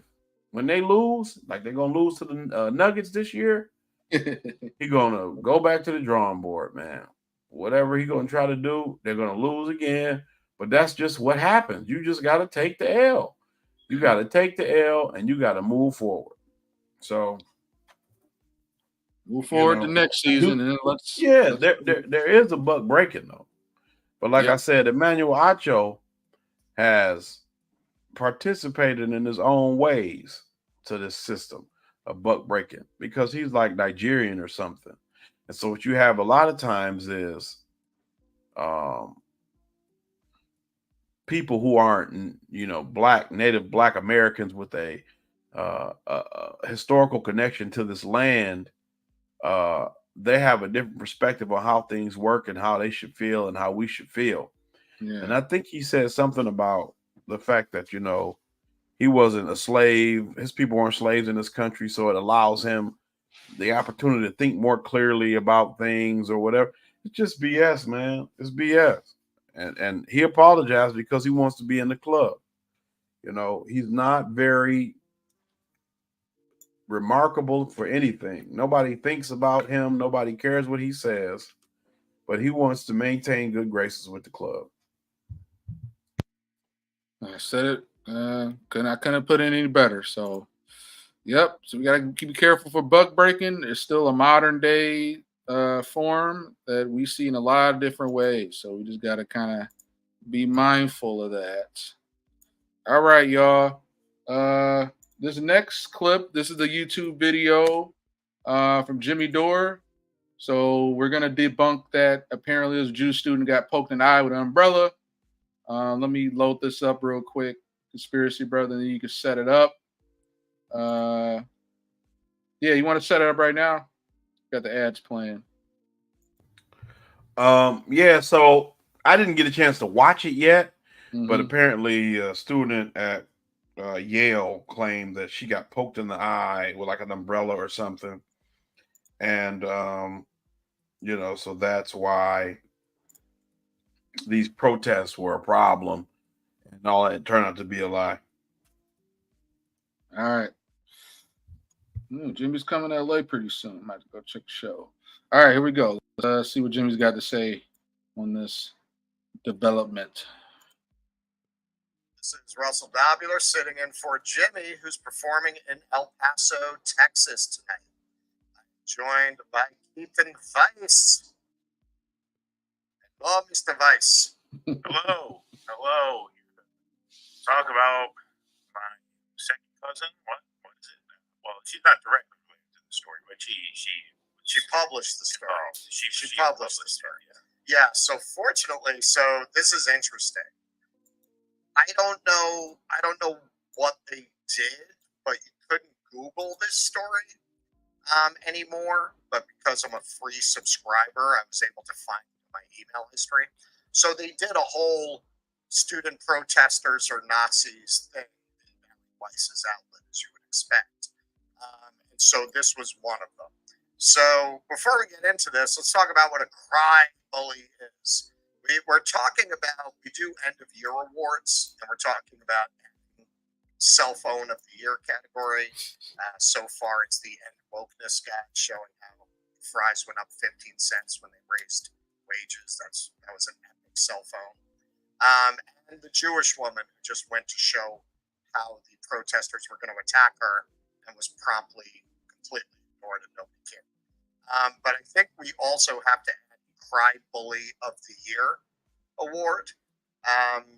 Usually Taylor Lorenz will win it, but she's got some good competition. So what's a cry bully? A bully who harasses their victim, then goes crying fake tears to a person or group of authority or publicity, claiming that their victim harassed them in order to encourage them to wrongly persecute the victim as well. So Sahar Tartak is our first nominee for Cry Bully of the Year. So this was in the Free Press, which of course it was. I was stabbed in the eye at Yale. I was stabbed in the eye last night on Yale University's campus because I am a Jew. The protesters encircled me in addition to the human blockade. This is jumping forward a little bit. She claimed human blockade around her, which they actually did. We'll see in the video, but not in an aggressive way. We've got to keep this psycho who clearly wants to start trouble away from the protesters. So you'll see. Their arms linked, and they danced in a circle around me so that I was pinned between them, the human blockade, and a wall. Some other demonstrators noticed this and joined in on the taunting. So she's painting this very Bohemian Grove initiation kind of a picture, which doesn't match at all what you're going. And last time I checked, conspiracy brother, this isn't a form of assault, unless there's any physical touching. Of course, it's probably shouting, but I don't see any assault at all. But let's continue. Right. They pointed their middle fingers at me and yelled "Free Palestine," and the taunting continued until a 6-foot-something male protester holding a Palestinian flag waved the flag in my face and then stabbed me with it in my left eye. My assailant was masked and wearing a keffiyeh concealing his identity. He also wore glasses and a black jacket. I started to yell and chase after him, but the wall of students continued to block me as I screamed. The midnight demonstration, the encampment, the violence, all of it violates Yale policy. Some of it, like my assault, also violates state and federal law.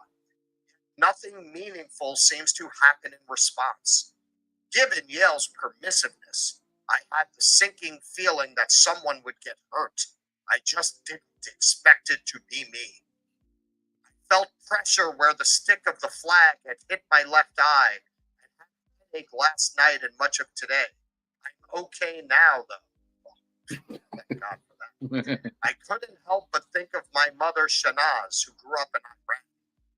Her neighbors threw rocks at her for being a Jew. She has a scar on her eyelid to this day. Well, that sounds absolutely terrible. That sounds very Lord of the Flies.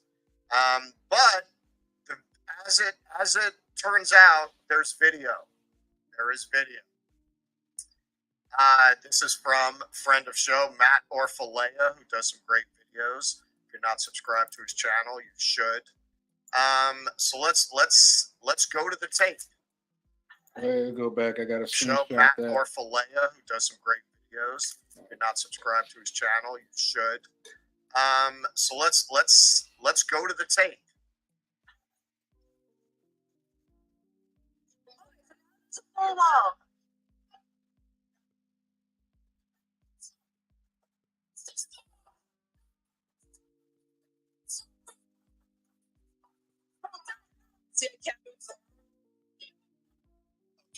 So they're wearing yellow vests, so presumably they've been assigned to avoid confrontation and trouble.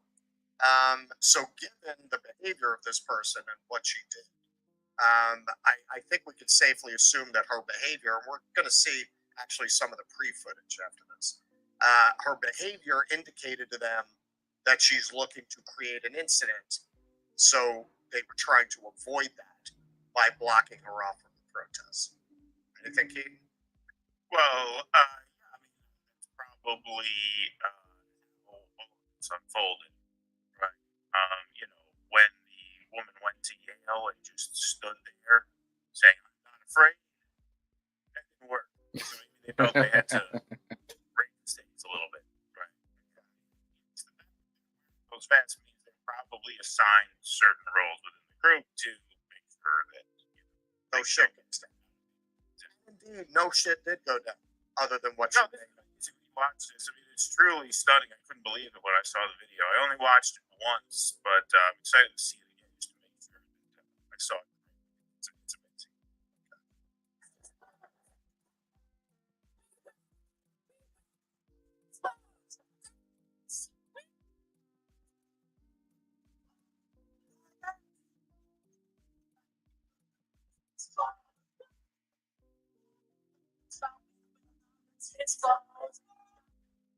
I gotta call out conspiracy brother. Why are they all wearing a face mask though?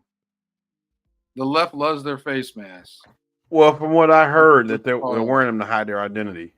So because it's socially acceptable now to wear them everywhere, you can't tell people not to if they claim that it's a medical necessity, but they're actually Oh yeah, wearing them to just like hide their Antifa. identity.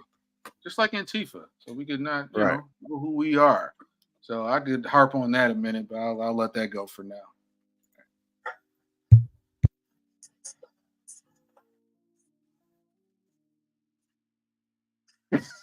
That's it. Somebody was waving a flag and she yelled, "You stabbed me in the eye." Wait, conspiracy brother, anybody that gets stabbed in the eye like that, first of all, you don't know what, like, you're kind of just trying to collect yourself. It's like it barely even swiped her. Oh, you stabbed me in the eye. It's like she saw the opportunity. Does that make sense? She said that way too soon. Yeah, I mean, All yes, type of she odds. did see an opportunity. That was exactly what she was trying to do. Was to put herself in a position to be Oh, touched, so that she All right, could say, "Oh yeah, you assaulted me." I mean, that's the mentality. Like there's always a joke, and I mean, even like these two, Russell and Keaton, are Jewish, but yeah. like there's always that joke about Jewish people being litigious, and like so, this is all that you've seen is like they're trying to use the law to justify everything they do and everything that happens to them, and use it as a tool to go against people that they disagree with. No. All right, let's watch this again.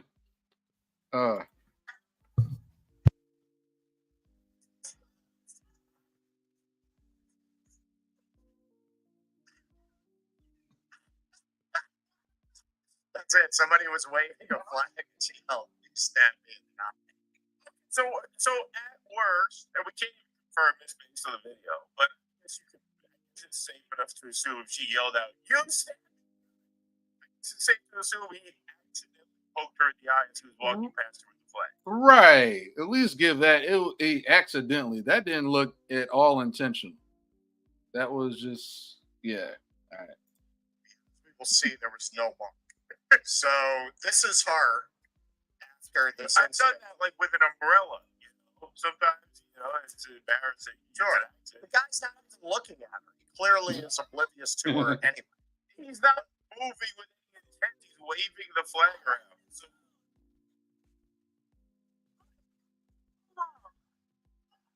Just by take the way, one she more said time. people were giving the finger and cursing around. Somebody did give her the finger.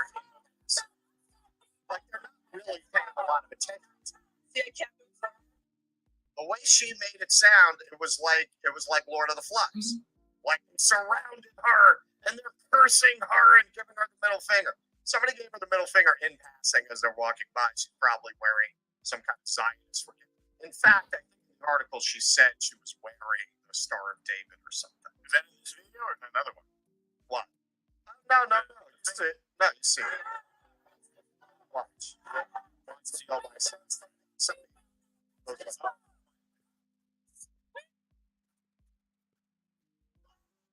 That's what she's describing.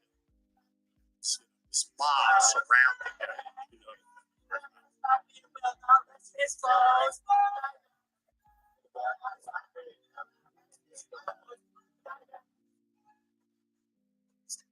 The guy's not even looking at her. It's not. He's a flag. Brian poked her. I don't know how he would poke her in the eye with the top of the thing. He poked her by accident. Look, this guy is not even making any eye contact. He's not waving the flag. Super slow mo. You stab me in the eye. Yes, which, as we'll see in the next video, there's absolutely no mark to it. Says disinformation warrior who responded to our filet with this video. which also includes footage from before this incident, showing you how violent these people are. Yeah, it was a hoax. I've been posting that video for days. You can also break down her behavior versus the crowd from prior to this as well. So this video makes it very clear that she was just there to start shit. Wow, Fox News just ran with that. You think the mainstream media such as them would do a little investigation, but yeah, they can be just as up there with CNN and MSNBC as far as misinformation. Yeah, They they ran have their with own that. agenda, man. They're all neoconservative, pushing a pro-war agenda, trying to get America involved in every conflict around the globe, which ultimately makes our country less safe. And that's the fundamental thing about it. When you look at the way that these interactions affect our lives as Americans, it is more advantageous for us to be non-interventionists and concerned with our country only. So I'm not surprised at all Fox News will do this. They're full of shit. Pardon my French. Shout out to piece of shit oatmeal bag. Tales from the Crypt Joe Biden. They got the little, apparently there's a White House correspondence dinner going on right now. Bunch of elites, little media circle jerk, media establishment circle jerk. But all right, let's watch the rest of this. Even though he had just stabbed me with a flag. Just stabbing the eye with a flag.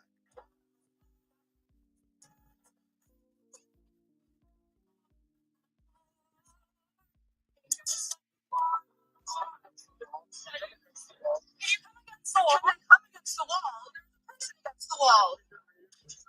So he comes against the wall so he can knock into me. All she has to do is just run underneath one of the arms. I don't get it.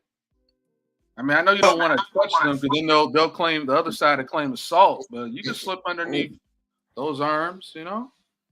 Well, yeah, but like I said, all their intention is to draw attention to themselves. So whatever she could do to build this conflict up, that's what she wants to do. She has no interest in avoiding conflict, or she has no interest in trying to or even debate them. I mean, the other side, these protesters, they're not trying to debate either, but she ain't trying to debate at all.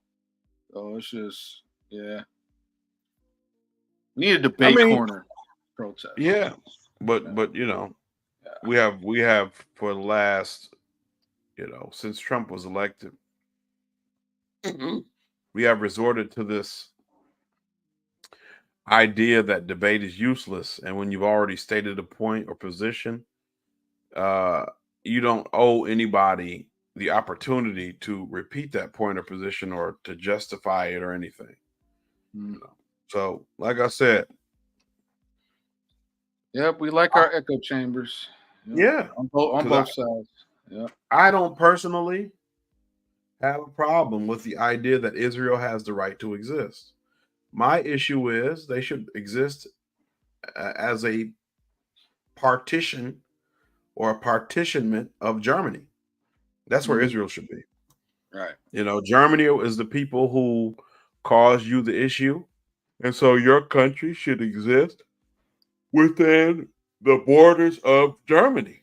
They should have to give you a portion of the land as reparations.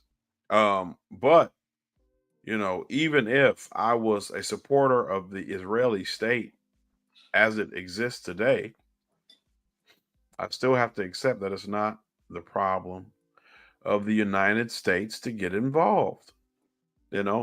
Just like if there was a civil war going on somewhere in Africa, I should be able to criticize whoever I want to within that conflict and not have to worry about facing some type of social or personal persecution as a result, because I don't live in those countries. I live in America.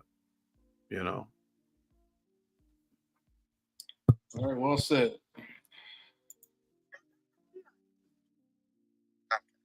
Sorry.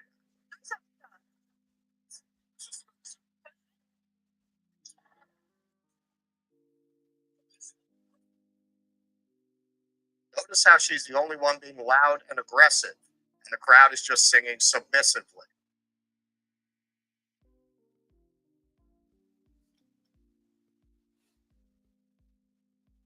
Wow, is that it?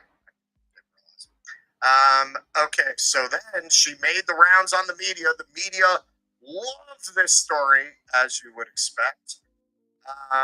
She's claiming that watermelon is a symbol of anti-Semitism. You know, actually, I chose this shirt today because I've had people say it's anti-Semitic because it has Cthulhu on it, and the way they portray Cthulhu resembles an octopus. Apparently, anything can be claimed as anti-Semitism now. Yep. I'm sure this shirt is anti-Semitic. It's a lumberjack shirt, right? I mean, that is a little anti-Semitic. Okay. So we've seen the watermelon all over campus.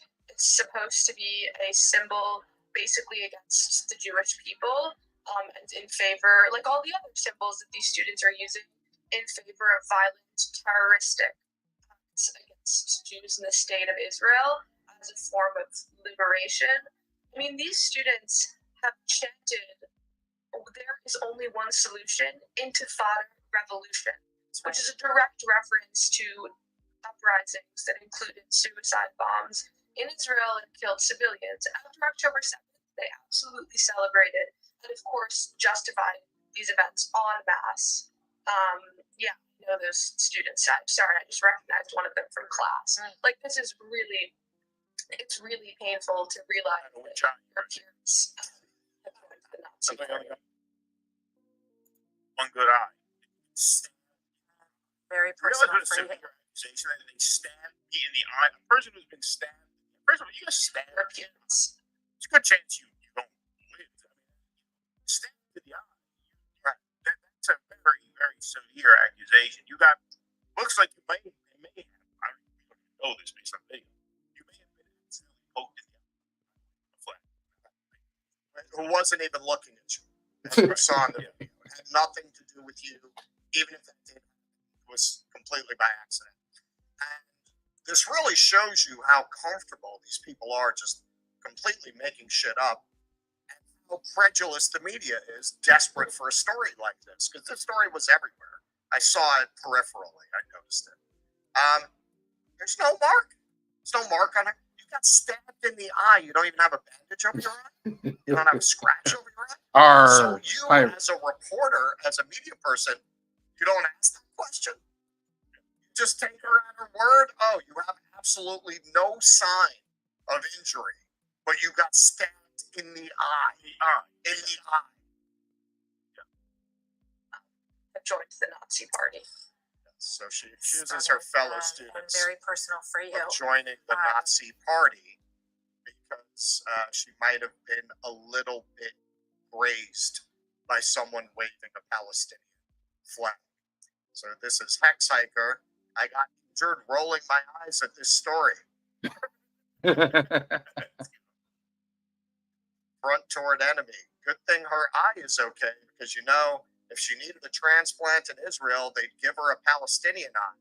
And then none of her Zionist friends would speak to her again. He's referencing this article claiming Israel is stealing organs from bodies in Gaza, which has been alleged by a rights group.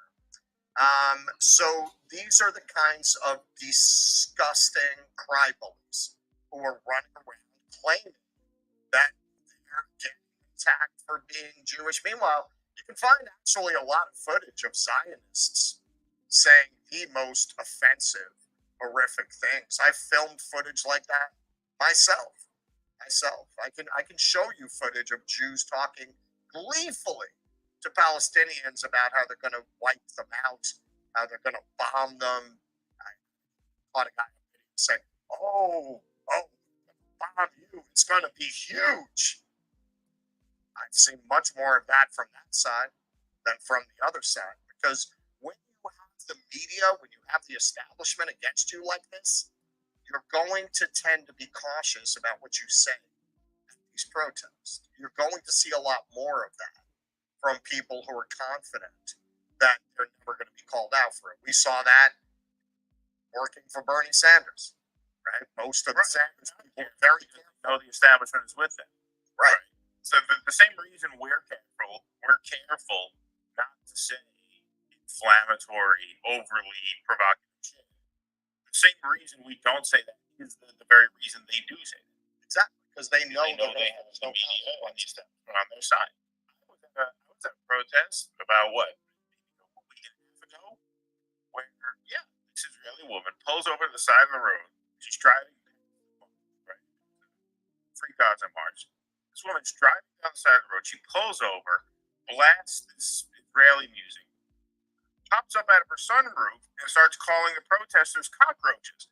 So I filmed her. I said, "Did you just call them cockroaches?" No, I didn't totally lie.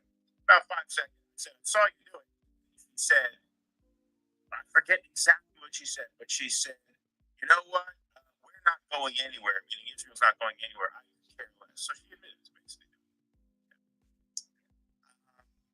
So you are much more likely to see that coming from them. We have on video Medea Benjamin.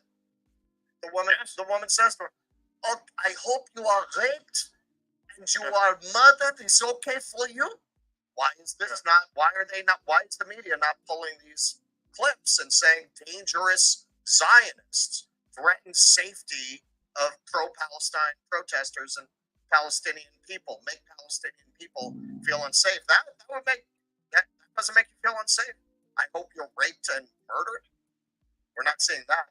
I saw we didn't have time to cover it. We have too much going on.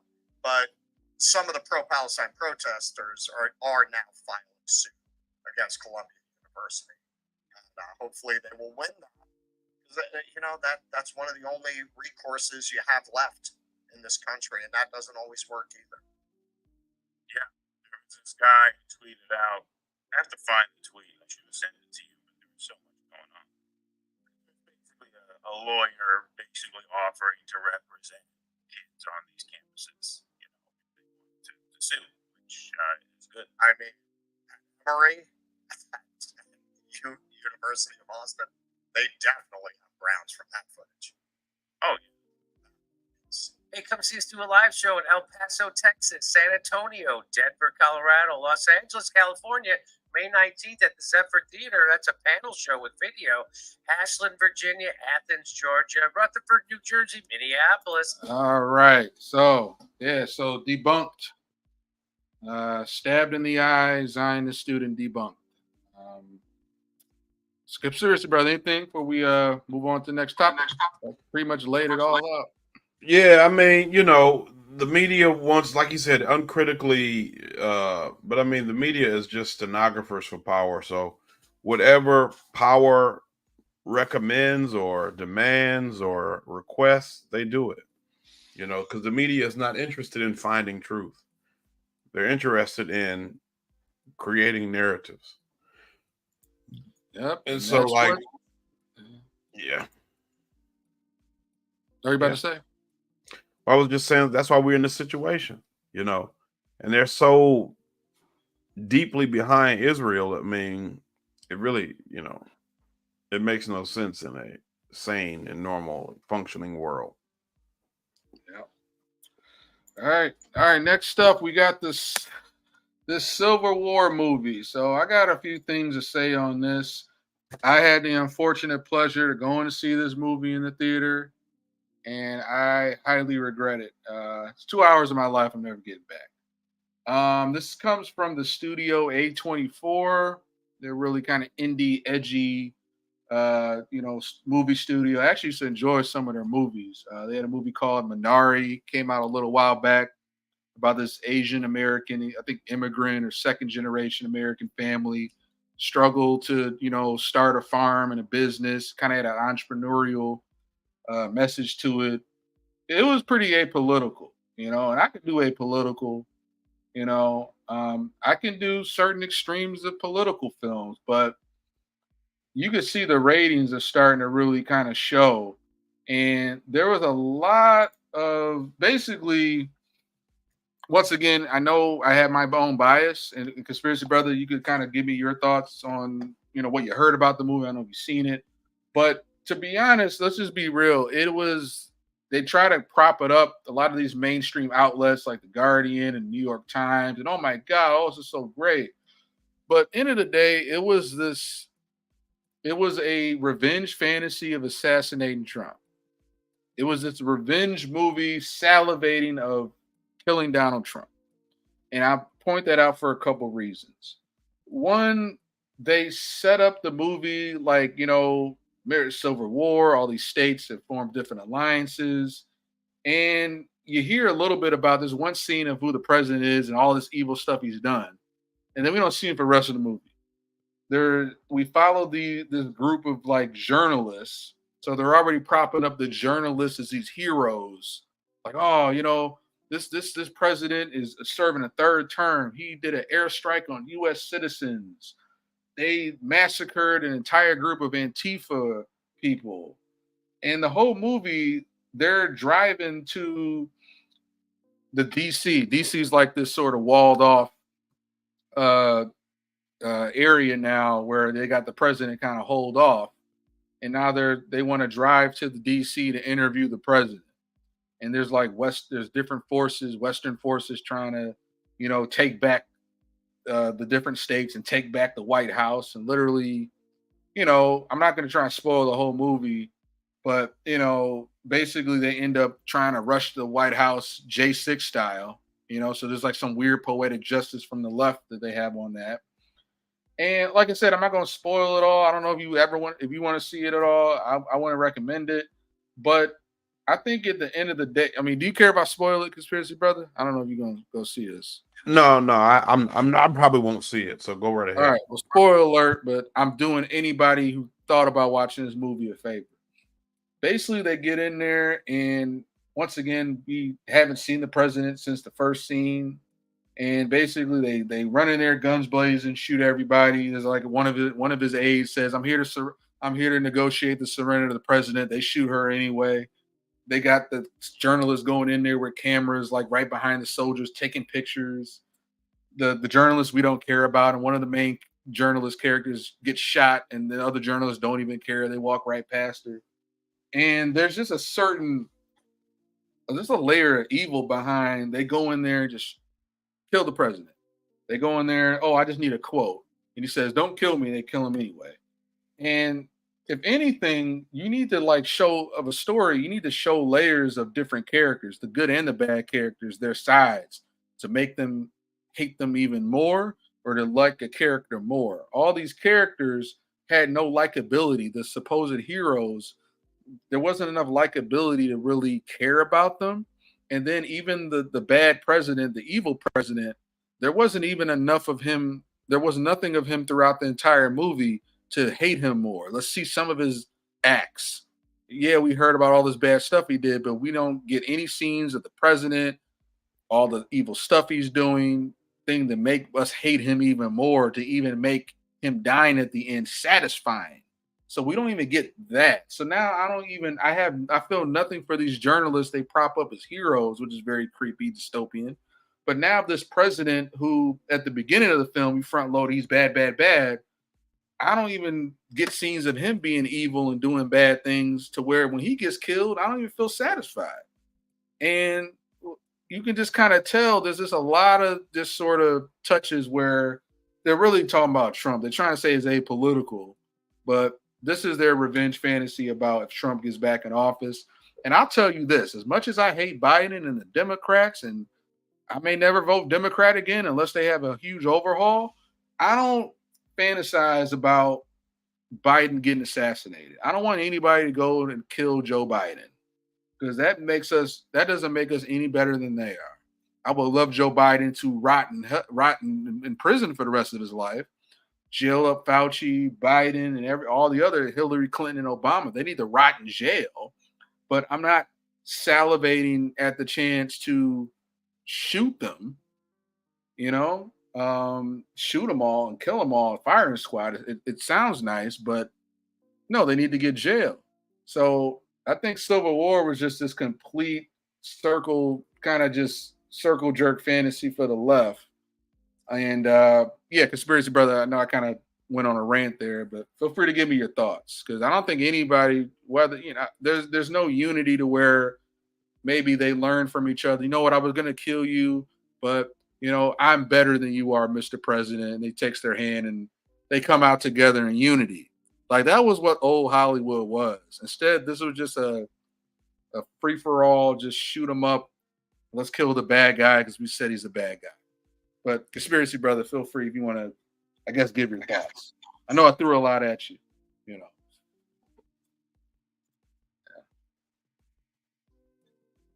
I don't know if you heard anything about this movie. I haven't heard it really a lot. I did not know that it was a movie. I thought this whole time that it was like a TV show or something. But I think based on how you described it, it just feeds the tribalism that you see ever present in Hollywood today.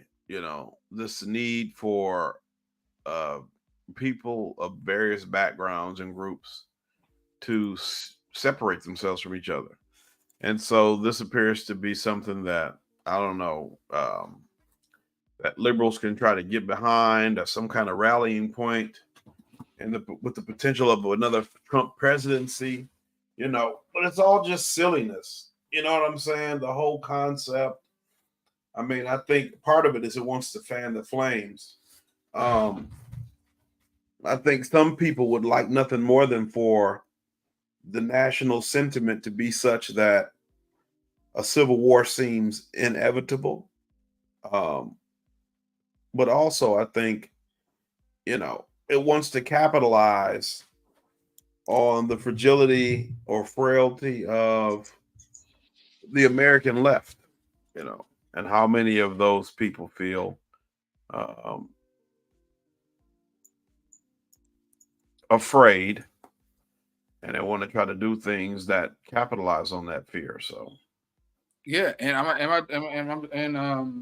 also too, like I said, like if they even tried to play apolitical and were like, this could be Biden, this could be Trump, I could give them a little more leniency, But you could clearly see they're referring to Trump. You even got this guy Simon Tisdale, another mainstream leftist media dog, just really kind of pushing the propaganda. All right.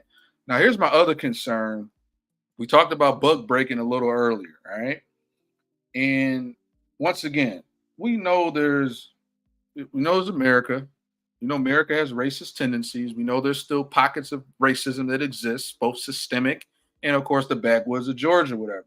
So what still troubles me about this movie is the fact that they make, and once again, I might call me a tether or whatever it is or whatnot. This is where I kind of talk about, and Jason Whitlock talks about this a little bit with like this racial idolatry.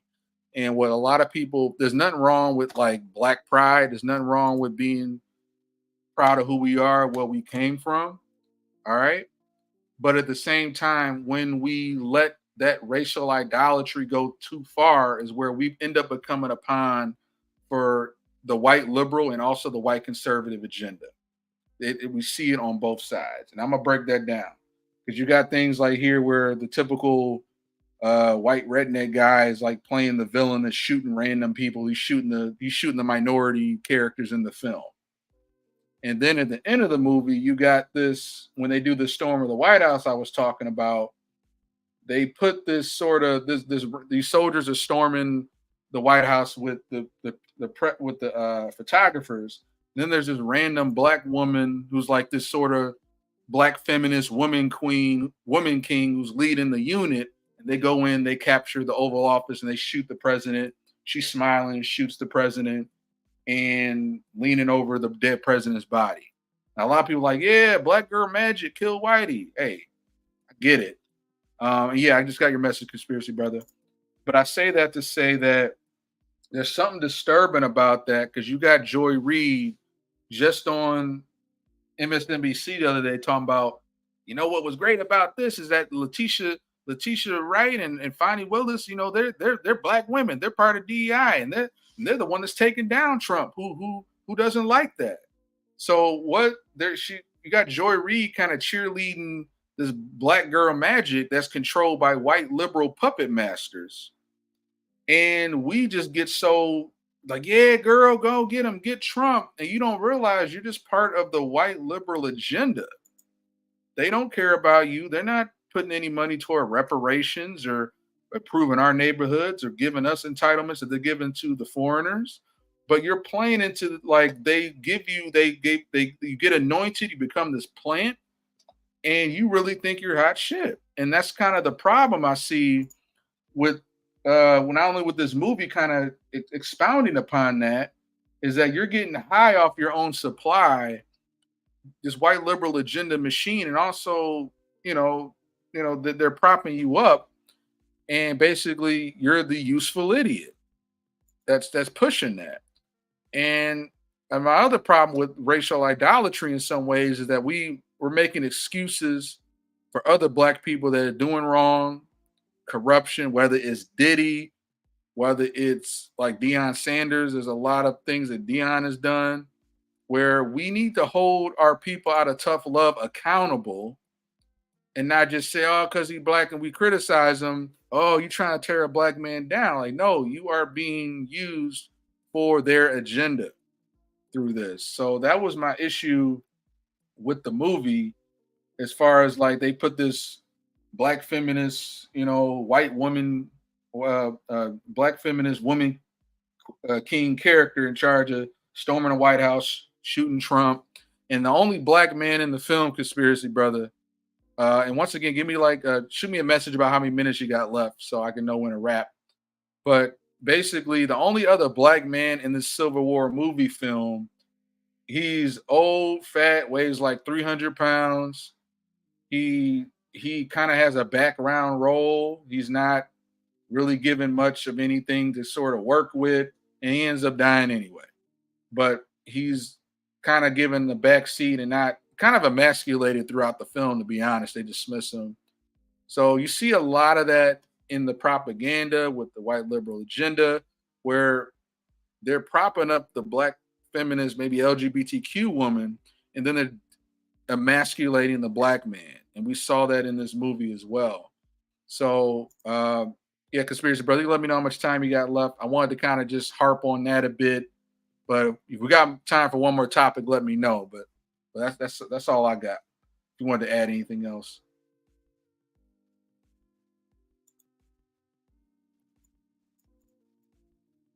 Conspiracy Brother, you there?